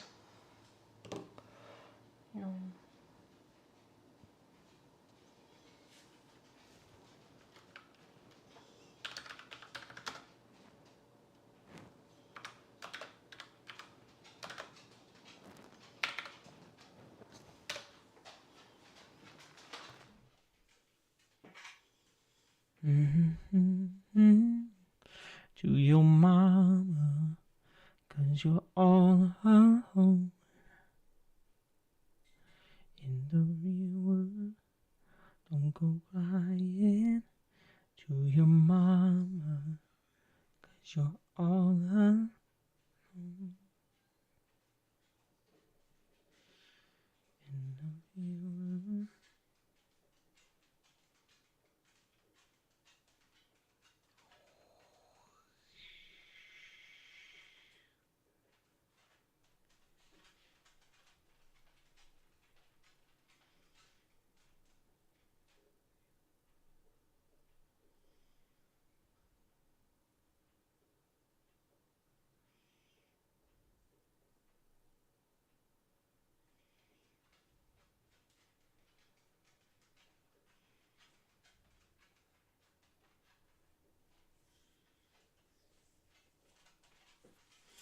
Yeah, the shoulder angle is a little small here. You can use more tilt, and you can get into the pocket further. Pew, pew.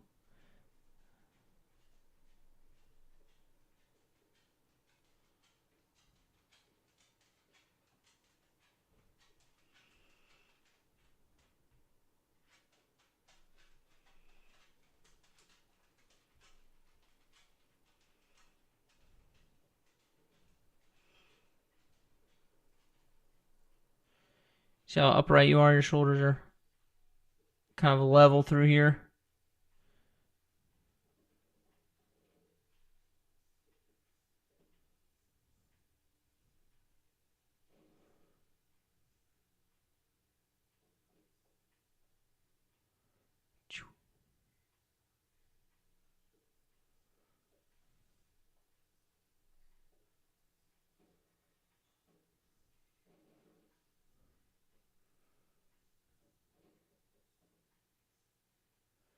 See how he's still curled around the disc here? Not opening up yet. And now the open up starts happening.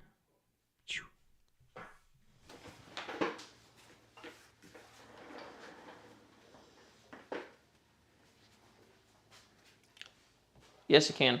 Eric.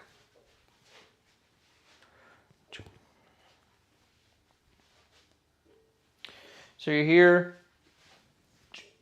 It's a little too upright.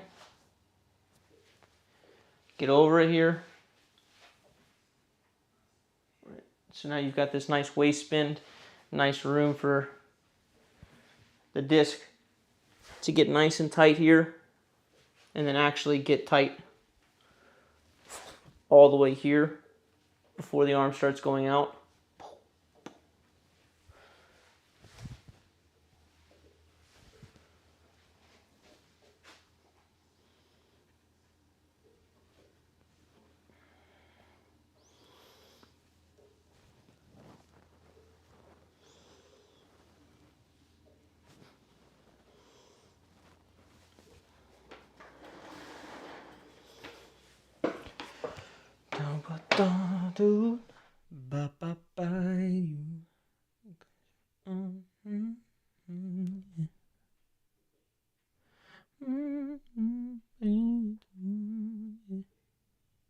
Ooh, down to the last 10.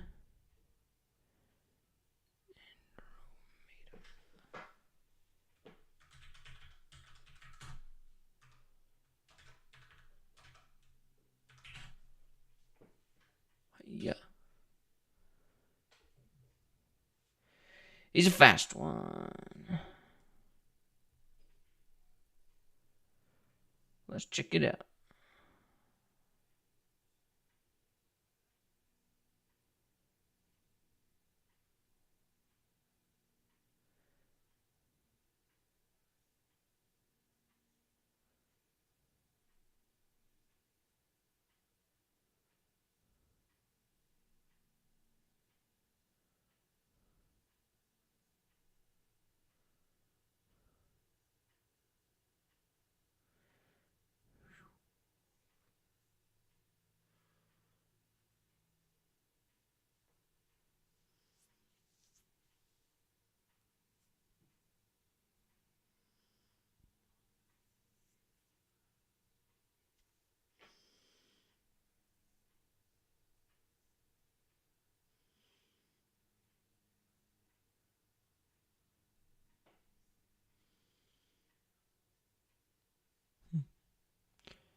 Oh, I thought it was thunder. I was like, no, you gotta play later.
Oh, I feel that. Pew.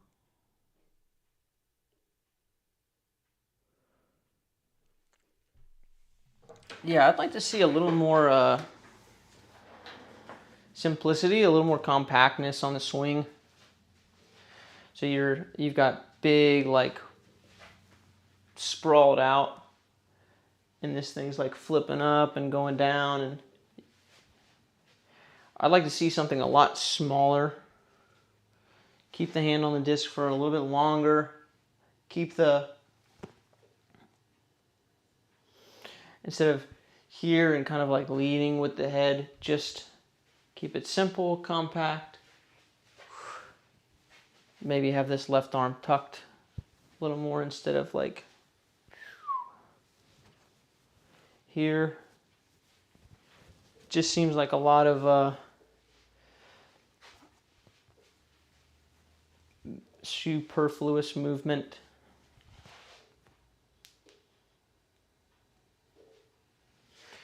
So just back, right? Keep your palm a little more down so you don't have to worry about this like elbow dip move, which honestly isn't the worst thing in the world, but you want to be able to be centered when you throw, not leading and turning around with the head here. Just controlled, say center with the body.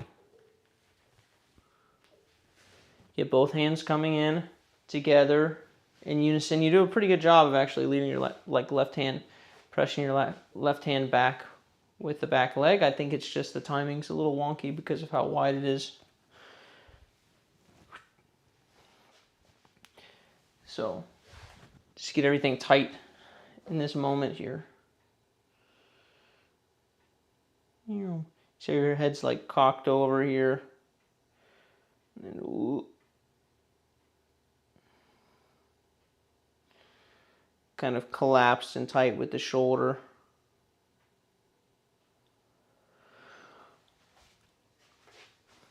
So the head's real simple. It gets pushed back with the lead shoulder. And then it stays in place as you get tight with both the arms.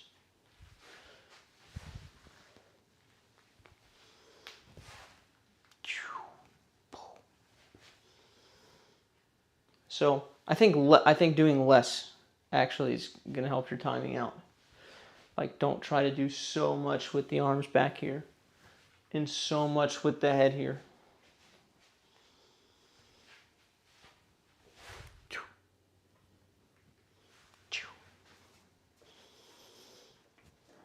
Keep the palm down in the first part so you don't have the dip. But this like leaning over thing's going to want the hand to go up.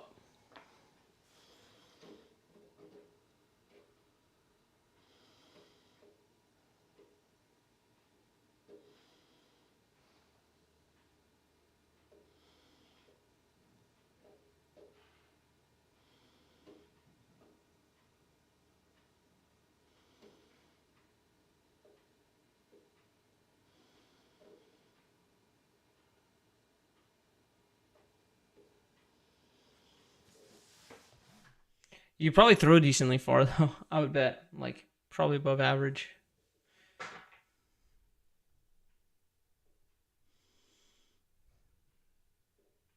Like currently.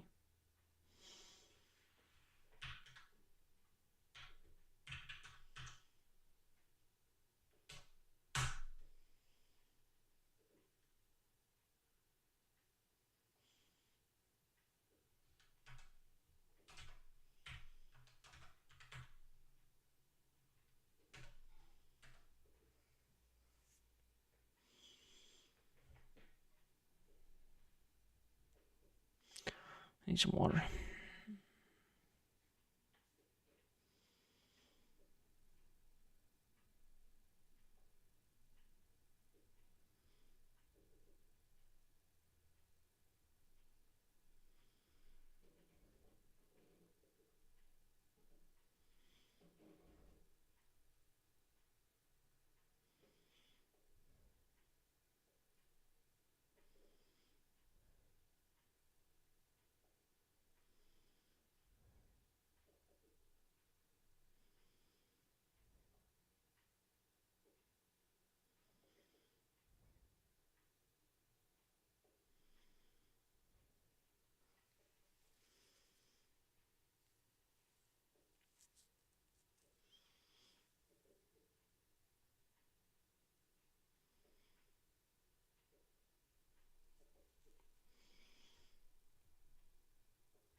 Yeah, you need to stay tight for a little bit longer. Let the elbow pass a little bit more in front.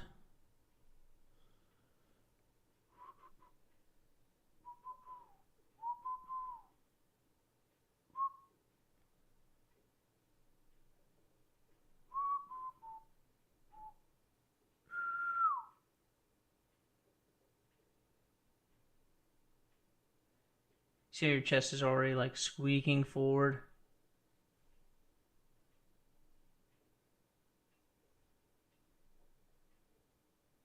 Now your chest is like fully forward here.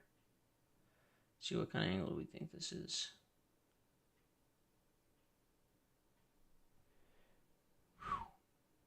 Arm.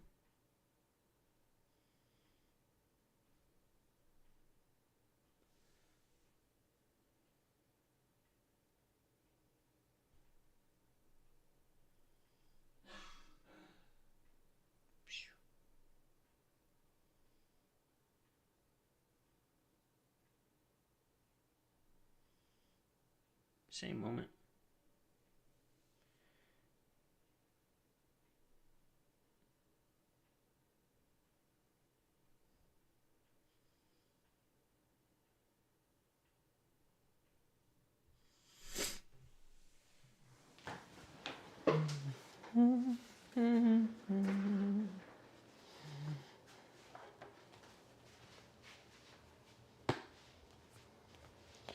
So stay tight for a little longer here and let this elbow slide forward a little bit more before you go out. Right. Because what's happening is you're going here and you're opening and everything's opening and now you're forward with it. And so your chest is like very forward at this point. Whereas if you look at Simon, Simon's going to be here with his chest just a little bit open. These guys are almost still side on when they throw. They're just like a little bit forward. Right. So get the hand moving a little bit faster, a little bit more forward here. Get the elbow moving a little bit more forward before you start opening up. It needs to be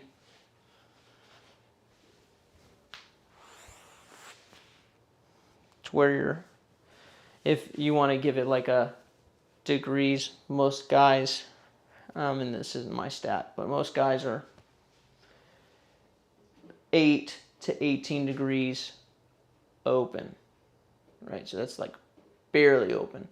If this is 90 degrees open, like straight on, that means this would be 0 to you guys, which means it would be about here where the chest is at. So you need to be way more side on when you throw, basically. So you're going to have to let the arm go a little faster, pass a little more in front to get to that position.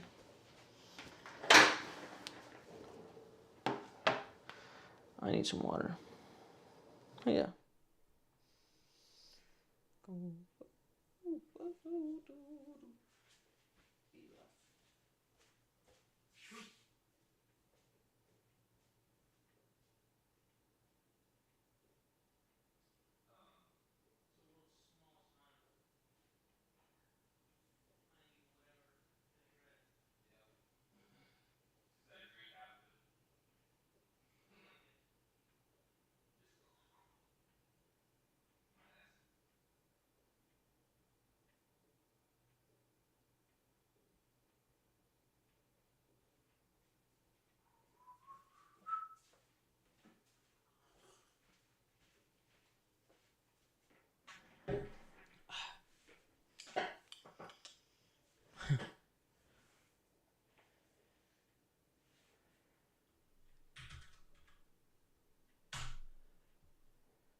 Yeah, get all the way in. Get all the way tight with the arms. Hey-ya.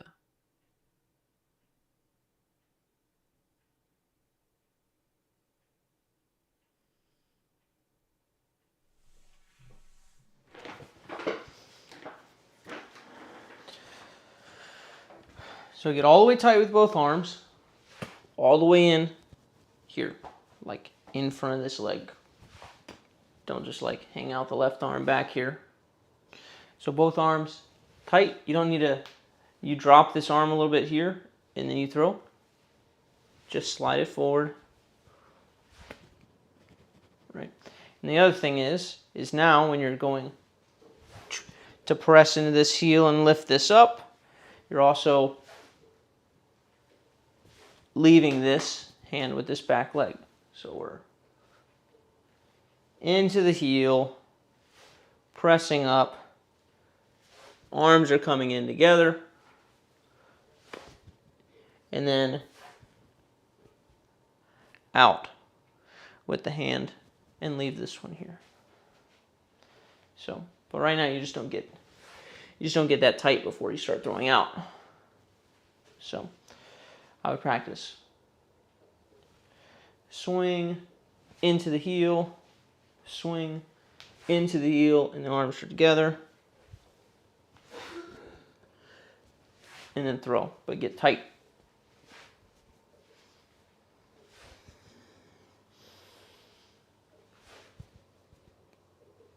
So this is not tight. Here, it's got to go all the way in, and then press it out.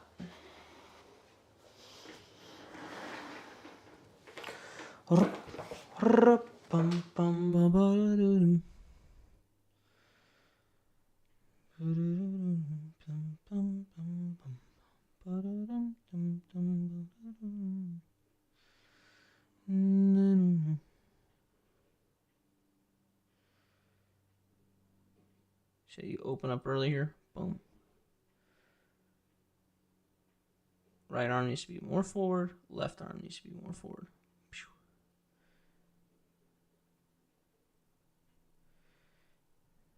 Yeah, you stay wide with the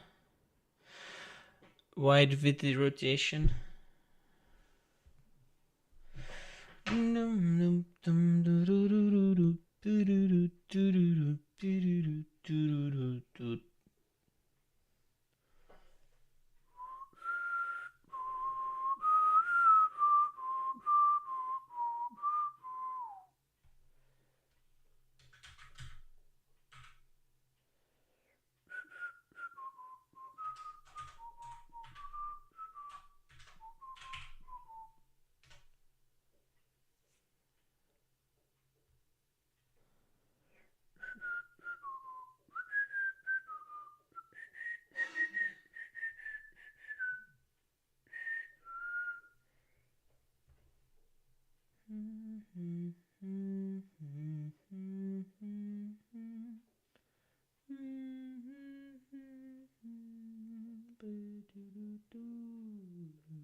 Whoa. Oh yeah. Punchy.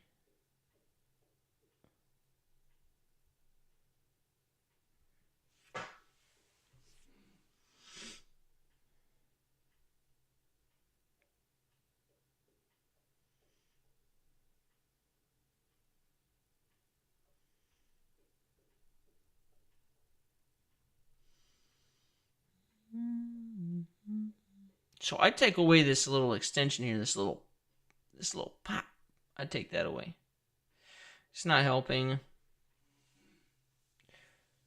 Probably gonna do the opposite of helping.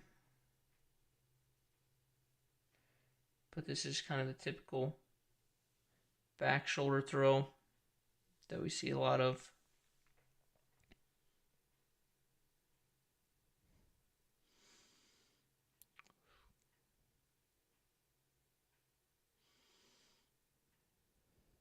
It's a similar problem to two reviews ago. Wow, chest is forward. By the time this is coming out, the hand's like in front of the disc here on the left pec. Needs to get more forward.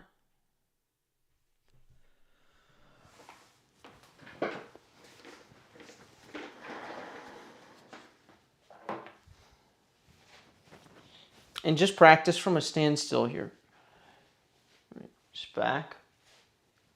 Can I get both hands moving together? Can I get to this mid-chest, right pec area? Like, obviously you can do this at slow speeds. Okay. Boom. Got it. Got it. Got it.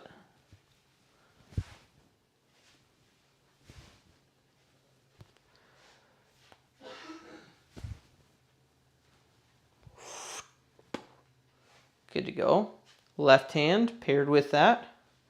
The position is here. Tight. Not here. Boom. Tight.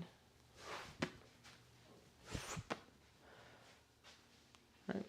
And then eventually that left hand stays back here, so it's not in front and pulling us around off balance, but it's instead helping to counterbalance this right arm. So both arms in,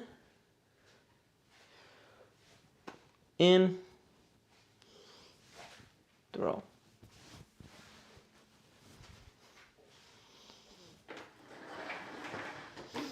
You cannot overwork that position.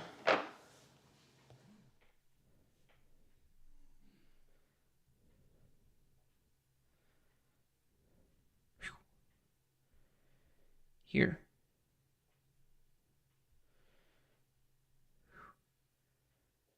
Arms coming in, tight.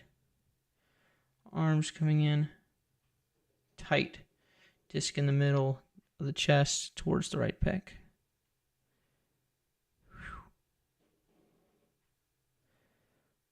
Wide to tight.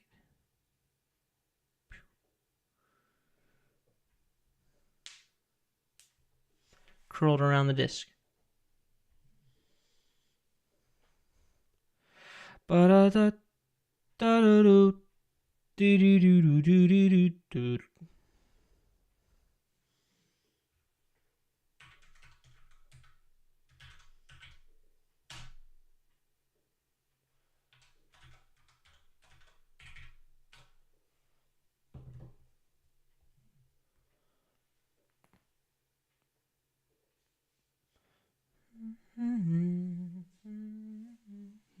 Ooh, I'm gonna get a watch some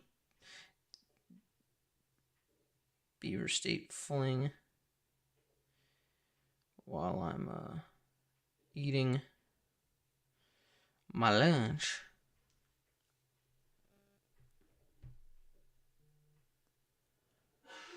Oh, wait a second.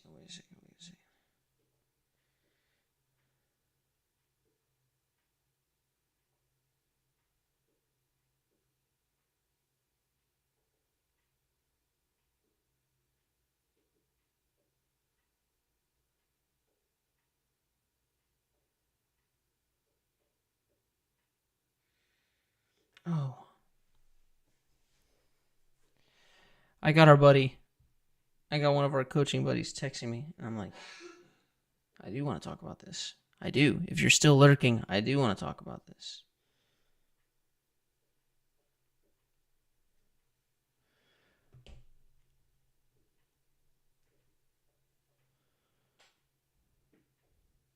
Hiya. Hello. Watcha.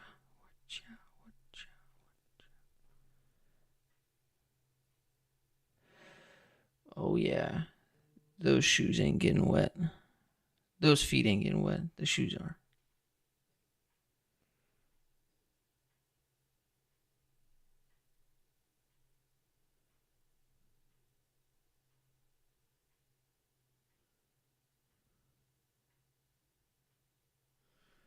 Oh, this is a fake swing. Okay. You got me.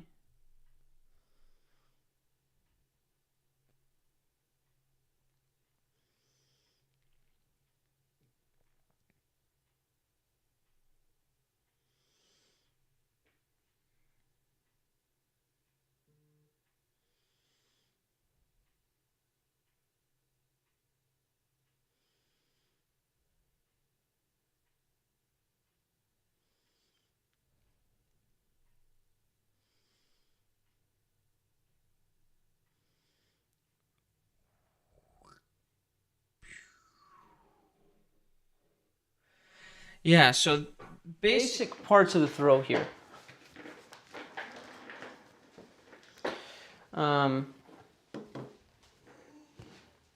Is we brace and then we throw, right? So there's this stage where we coil and then we, boom, plant the lower body.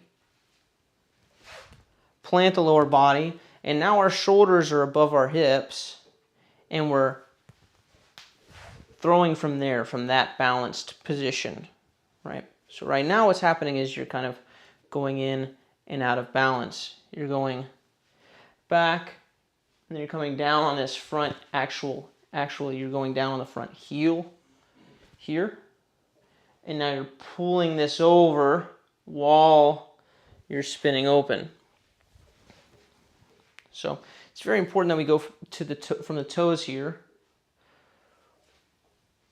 And we land toes here from this balanced position into the brace. And then we put the weight into the heel. And then we sit into that heel there.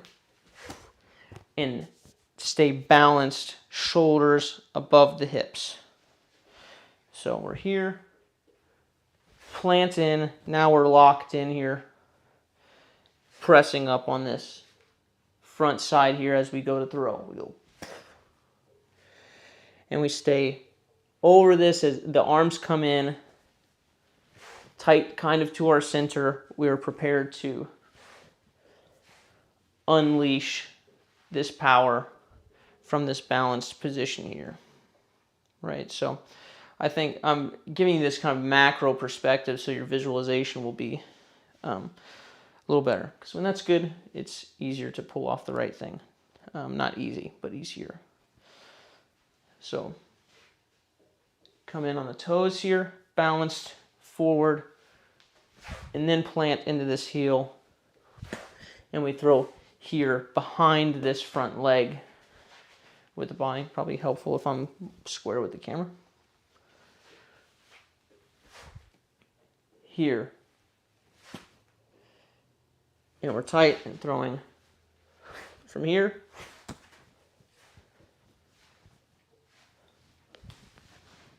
But balanced here. Right now you're doing too much pulling with the upper body. Stay centered. Stay balanced and then get into, and then work on getting into the pocket from there, right? But it's not going to happen if you're off balance, because your body's going to do weird things to keep you from falling on your face, basically. So we need to be balanced so that we can work on getting into this position here. But it doesn't work if you're here and if you're turning open already. Balanced, then swing both hands in.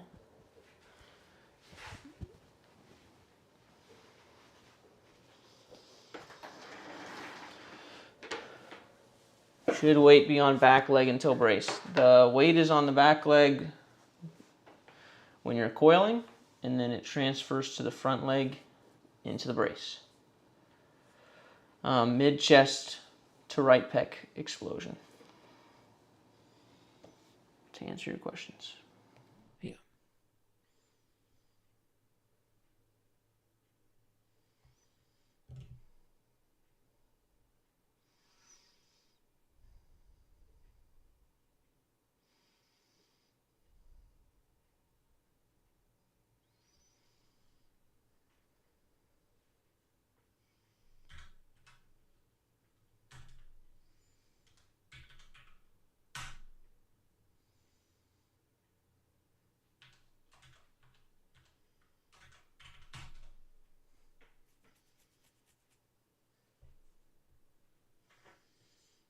I've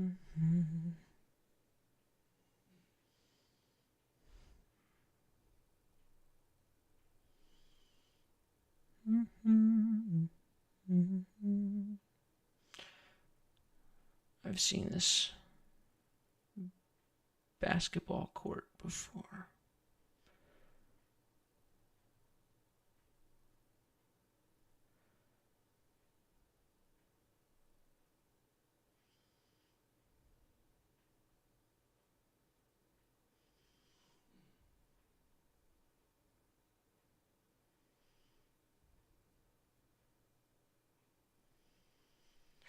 Yeah, first, I think depending on the length of shot, you can definitely let your eyes go back and coil the shoulders more.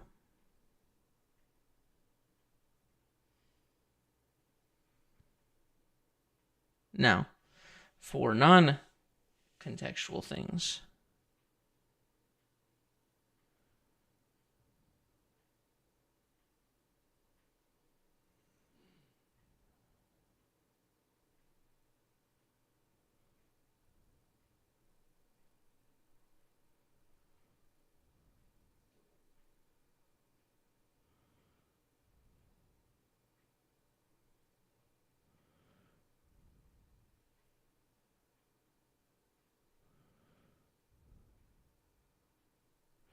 your left arm is very restricted.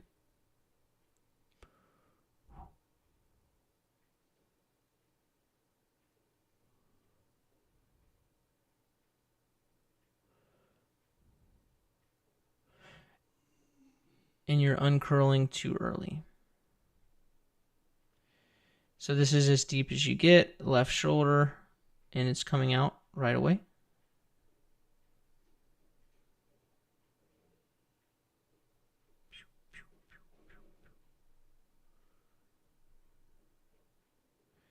And your wrist is like very neutral,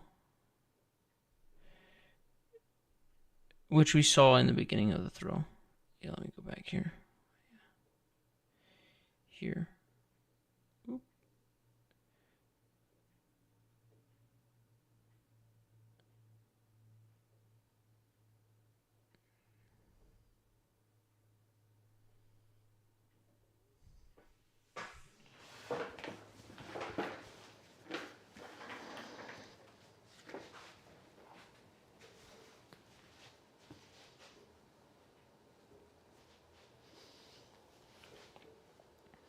So your left arm is very like rigid, still.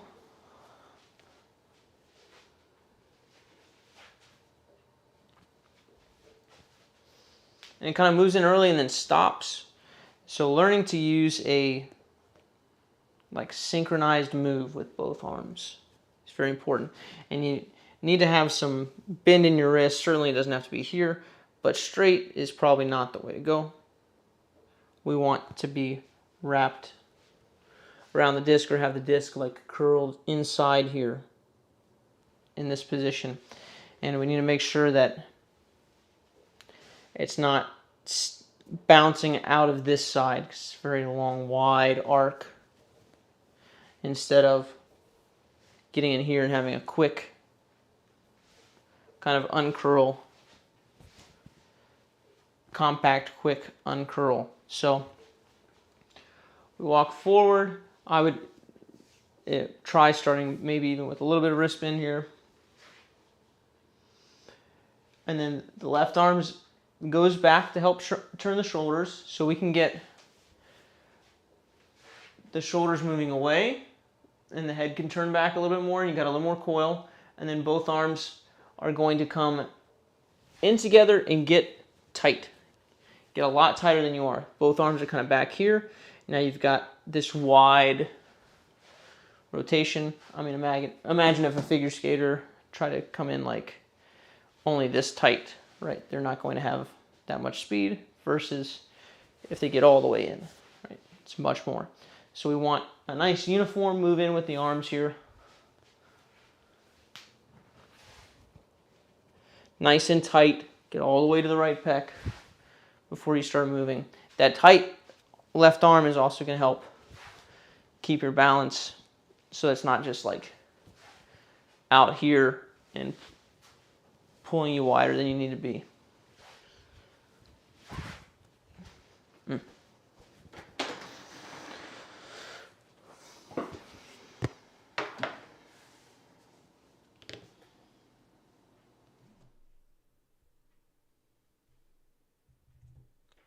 What's the first thing to work on if everything's bad? I think pocket first. I think stand still, pocket. Other coaches might say weight shift first. Like,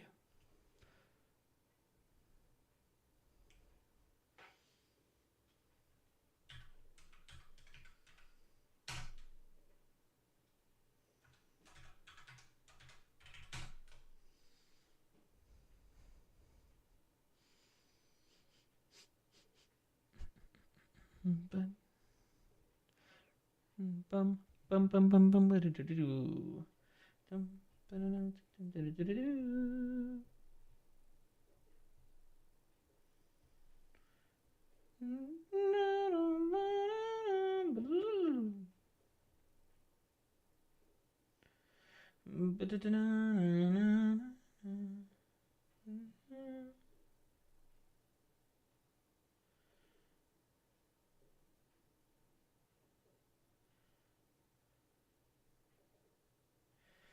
Yeah, this setup was pretty good. Staying on the left toe here, but then you let like the weight get to your heel here. You actually like picked it all.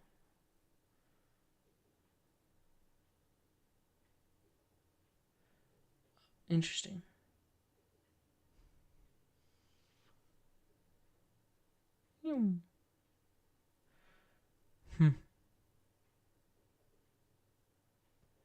This pronation is gonna hurt your nose angle. Nose up. Ah.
Yeah, this is where posture is very important.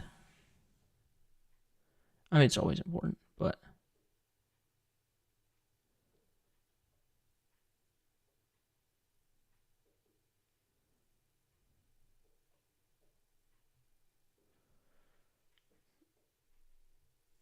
and then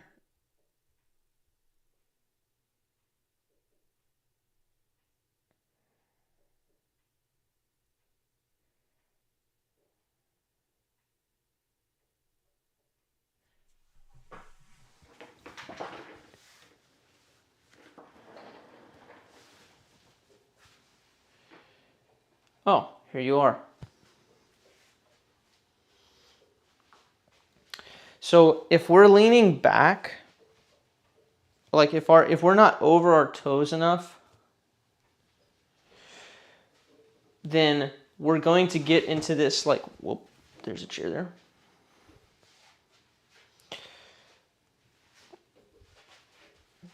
Let's see, how do I describe this? You're gonna get trapped back here. So you need to lean more forward towards your toes, and you're doing a good job like here, you're on your toe. You need to stay on this toe as this left hip goes and not let it not let your weight come like all the way back behind, like this way, your lead foot. So when you stay tall on this left foot, here on the toes here, so we coil, and then when you smash this heel in and you start pressing up with this foot, that's when this back foot becomes weightless. And you stay over here so that you're not just,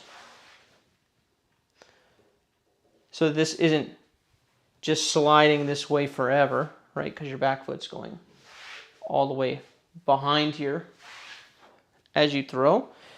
It's going to be, you'll be forward here. On this left, the heel will smash. And then the hand stays out this way, not the leg and the hand are not sliding actually like all the way behind here. I feel like I can explain this better.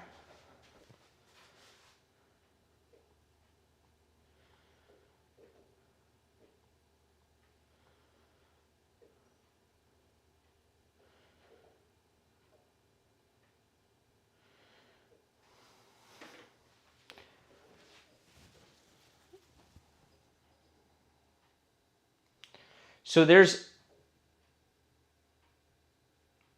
a bit of a posture change in the throw.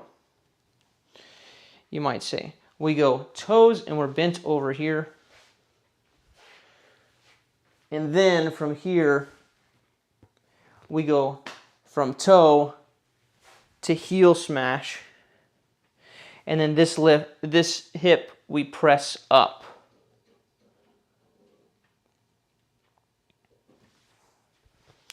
So, which allows us to get the power that we need also while being balanced, right? But this foot is offsetting the force from this direction. Now, the more back we are, the less this foot needs to stay out to counter, right? So basically, that's why this is a balance issue. So if you get over your shot, your foot's not going to go back here anymore if you cover the shot.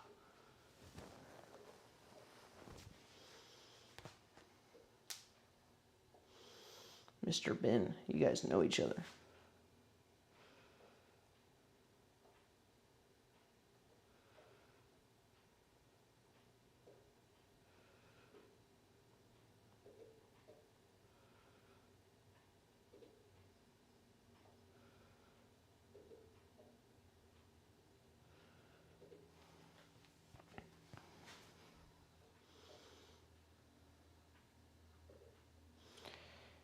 Is it like a feeling of falling over the toes at the beginning? Yeah, it's going to feel very, very forward. Like you're like looking over a curve or something, right? It's going to be over that. You basically want your head to be over your foot in terms of like here, right? Back here, and you've got issues. Oh, sorry. Maybe this is a better view for you guys. You want the head over the foot here. Here you've got problems. So we're playing this like big balancing act because we're trying to throw out away from the body, and whatever this does is going to be, it's a counter to this, and it's demonstrating where you're throwing out and where your balance is at. So if you had to go like super low under trees, for example, you'd probably see, like, if for some reason there was a shot where I had to get really low when I was trying to get into it, and for some reason I needed to release like here, right, really past, this back foot would be like way over here, right? Versus sometimes if you see, for some reason, I've got to be here, right? This foot is going to be more likely to counter my arm. So it's all like actions, reactions, equal and opposite type stuff. Yes, nose over toes.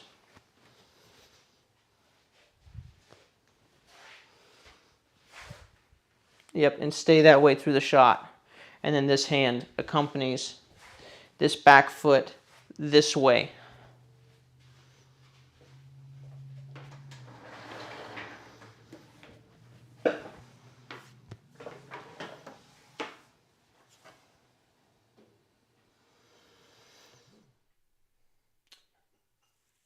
Try to remember,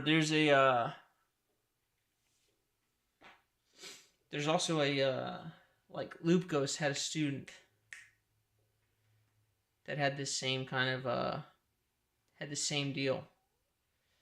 It's one of the early, it was like week 3 or 4 or something. If you want to do some additional study on that.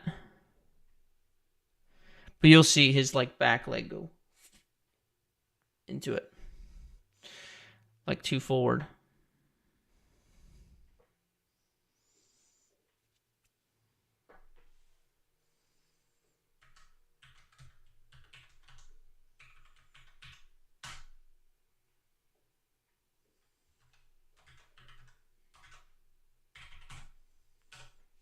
Mm-hmm.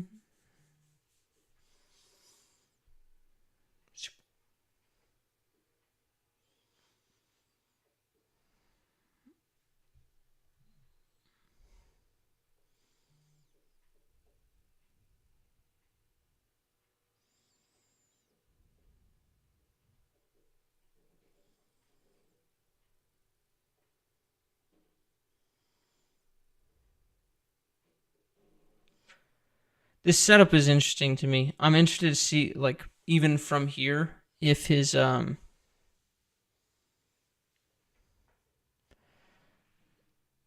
if he gets the disc in the correct position in the pocket, or if his like hands on the front of the disc in the pocket.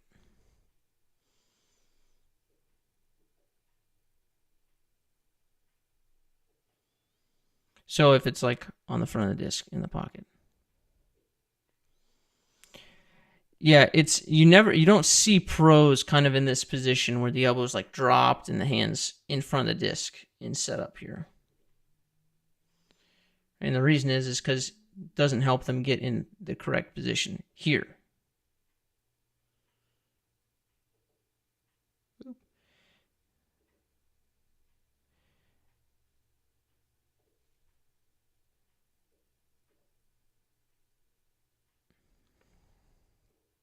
And then you've got this nose up, chest forward.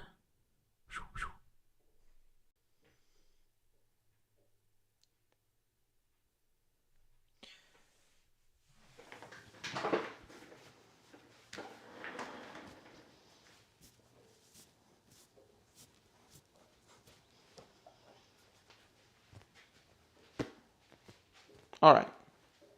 Yeah, so this position here, like where the elbow is dropped and the hand's like already in front of the disc like this and the wrist is already bent out. Like when you see pros set up, it's usually with the elbow up and with the hand here, because this is the position that they're going to get into later. Like it might be down here, right? But the elbow is raised. It's not like the elbow is dropped and the hand is up. So in other words, you don't see this.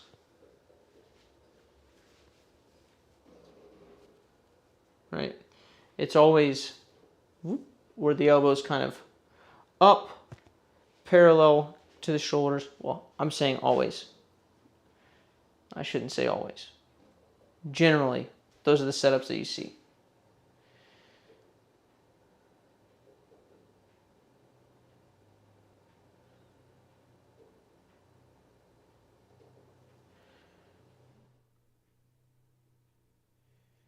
So here you see how the elbow is already raised and the wrist is already kind of curled in.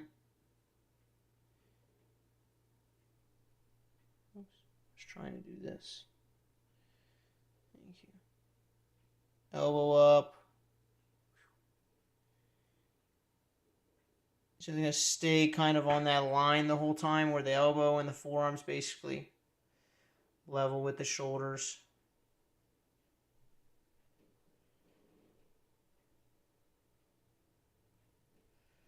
Right. And since they're going to get there, they kind of start with it like that. And the hands curled. Drew. Don't need that guy. Hand curled.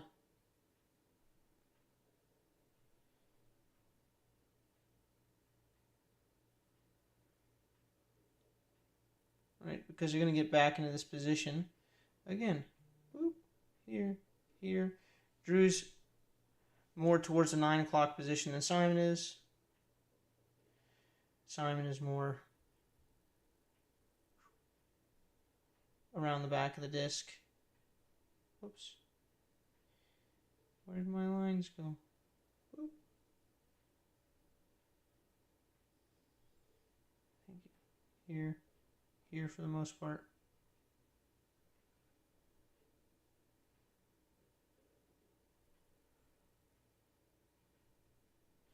Elbow dropped.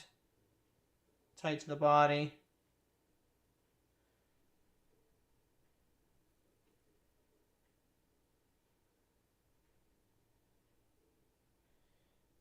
Elbow dropped. Tight to the body. So generally when we set up, I like to see setups where you're already kind of curled for the most part and the elbow's already away. It's not tight.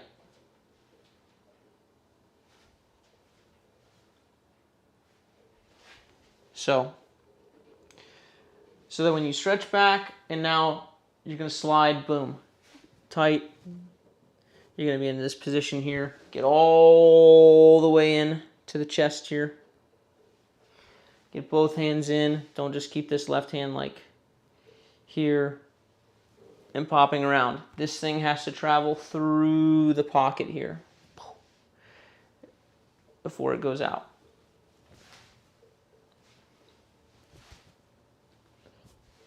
Right, that's the biggest thing. Is getting in that pocketed position. So this is already coming away from the body here. Don't do that. Let it pass the body. Pass the body.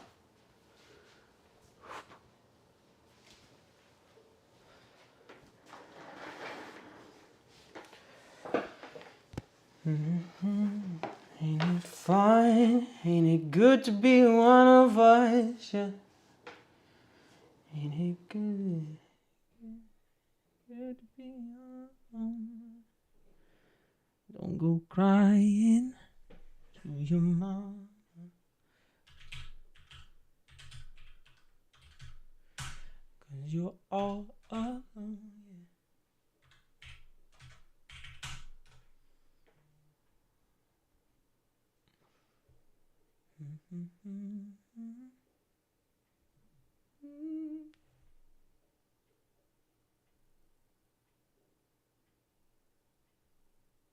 Now this might be a little too much. This might be on the opposite end. Might be too curled around the back of the disc here. But the idea is in the right direction.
We do 2 form reviews a month.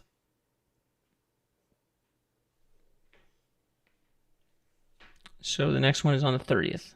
So the turnaround is twice a month.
Yeah, so first you don't need like this much curl. This is good. Again, if this is 12 o'clock, this is 9, you just need about 8.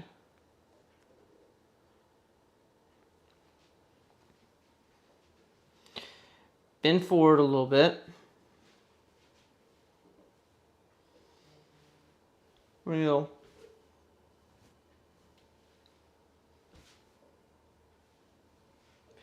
Both arms in together.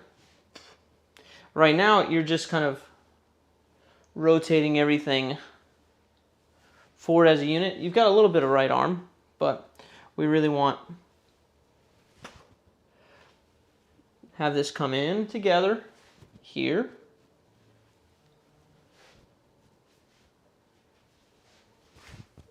And then let the hand totally pass. I gotta make sure I don't let this thing loose now.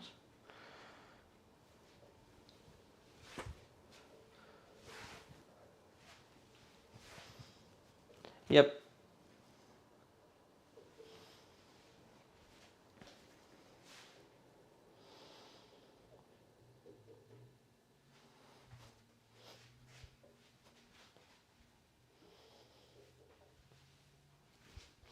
Yeah, let this sink in. So swing back. I would adjust your standstill practice to like this. Swing both arms back. I'm going to show it this way. So you can get boop, onto this left toe, let this left hip turn here. And then click into the heel.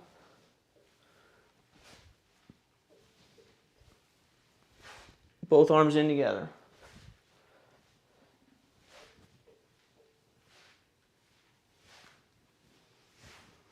Practicing that. In, cool. In, go, out.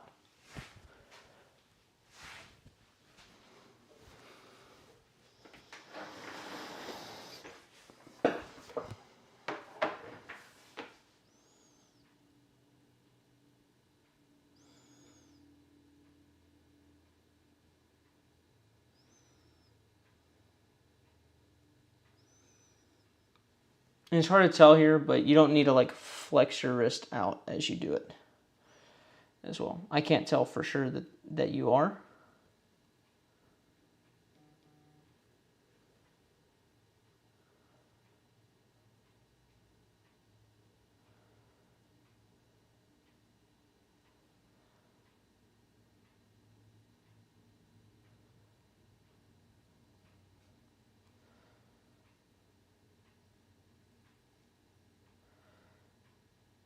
Yeah, so forward posture and then practicing like I just showed.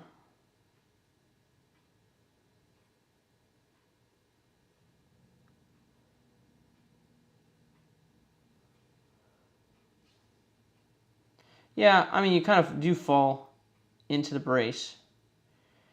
He's just got to get the weight planted. Like, he's just got to get it. Yeah. I mean, it's a decent start. I like to see what happens with good posture and more unison of the arms.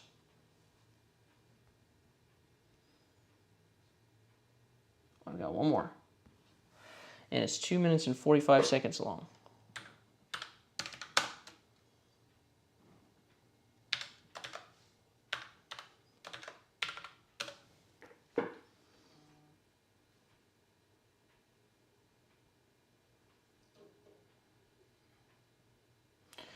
Wow, danger.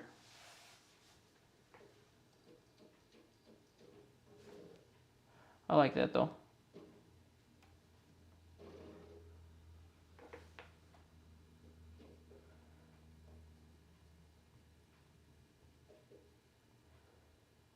Okay, here we are.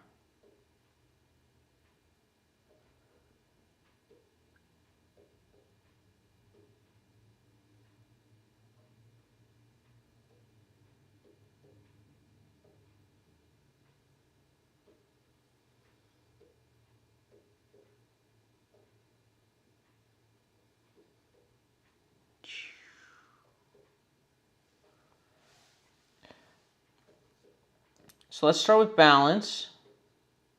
Let's bend forward a little bit more towards us.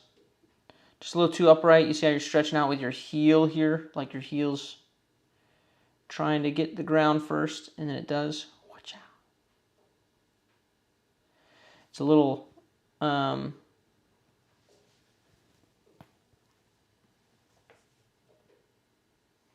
tough to not go really wide around when you're on your heels. Oh, iPad. View. Let's try that again. Here we go.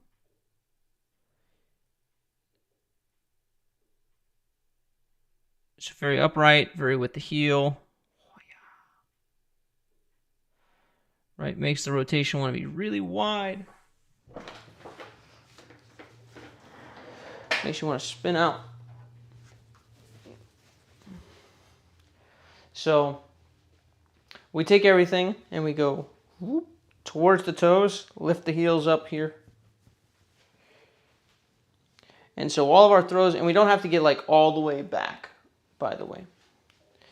But all our throws are towards here, toe, toe, and now we go toe,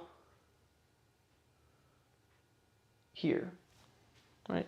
If we sit, if we're upright, and we're here towards our heels, now everything wants to swing really wide around this way because it can't pass through the body so easily, right? So now everything wants to go around this way. We don't want kind of this big round arc. Instead, we want to create some nice space for the disc here and a good balance. So we go here, and now when we're on the toe here and we're stretched back with the shoulders, stretching back with the shoulders, now we can have this all get nice and tucked.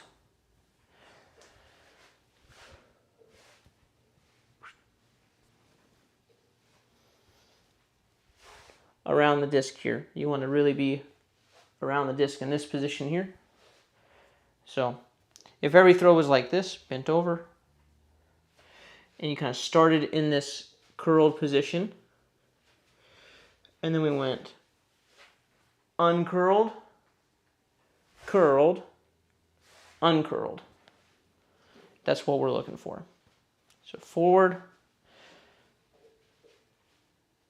we're curled, uncurled, curled, forward, uncurled.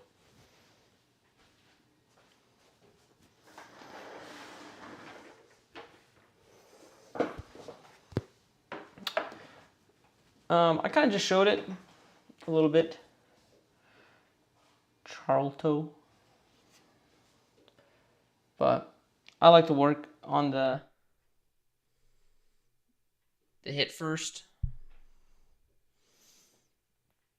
personally,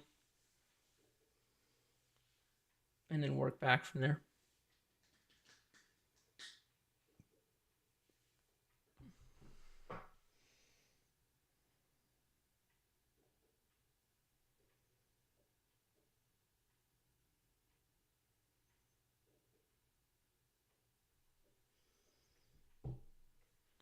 All right, friends.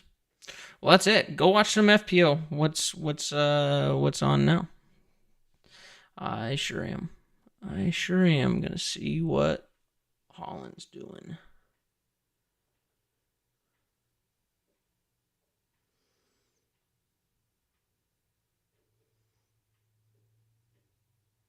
Okay.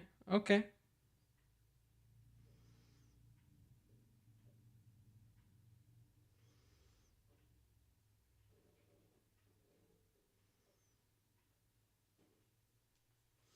All right.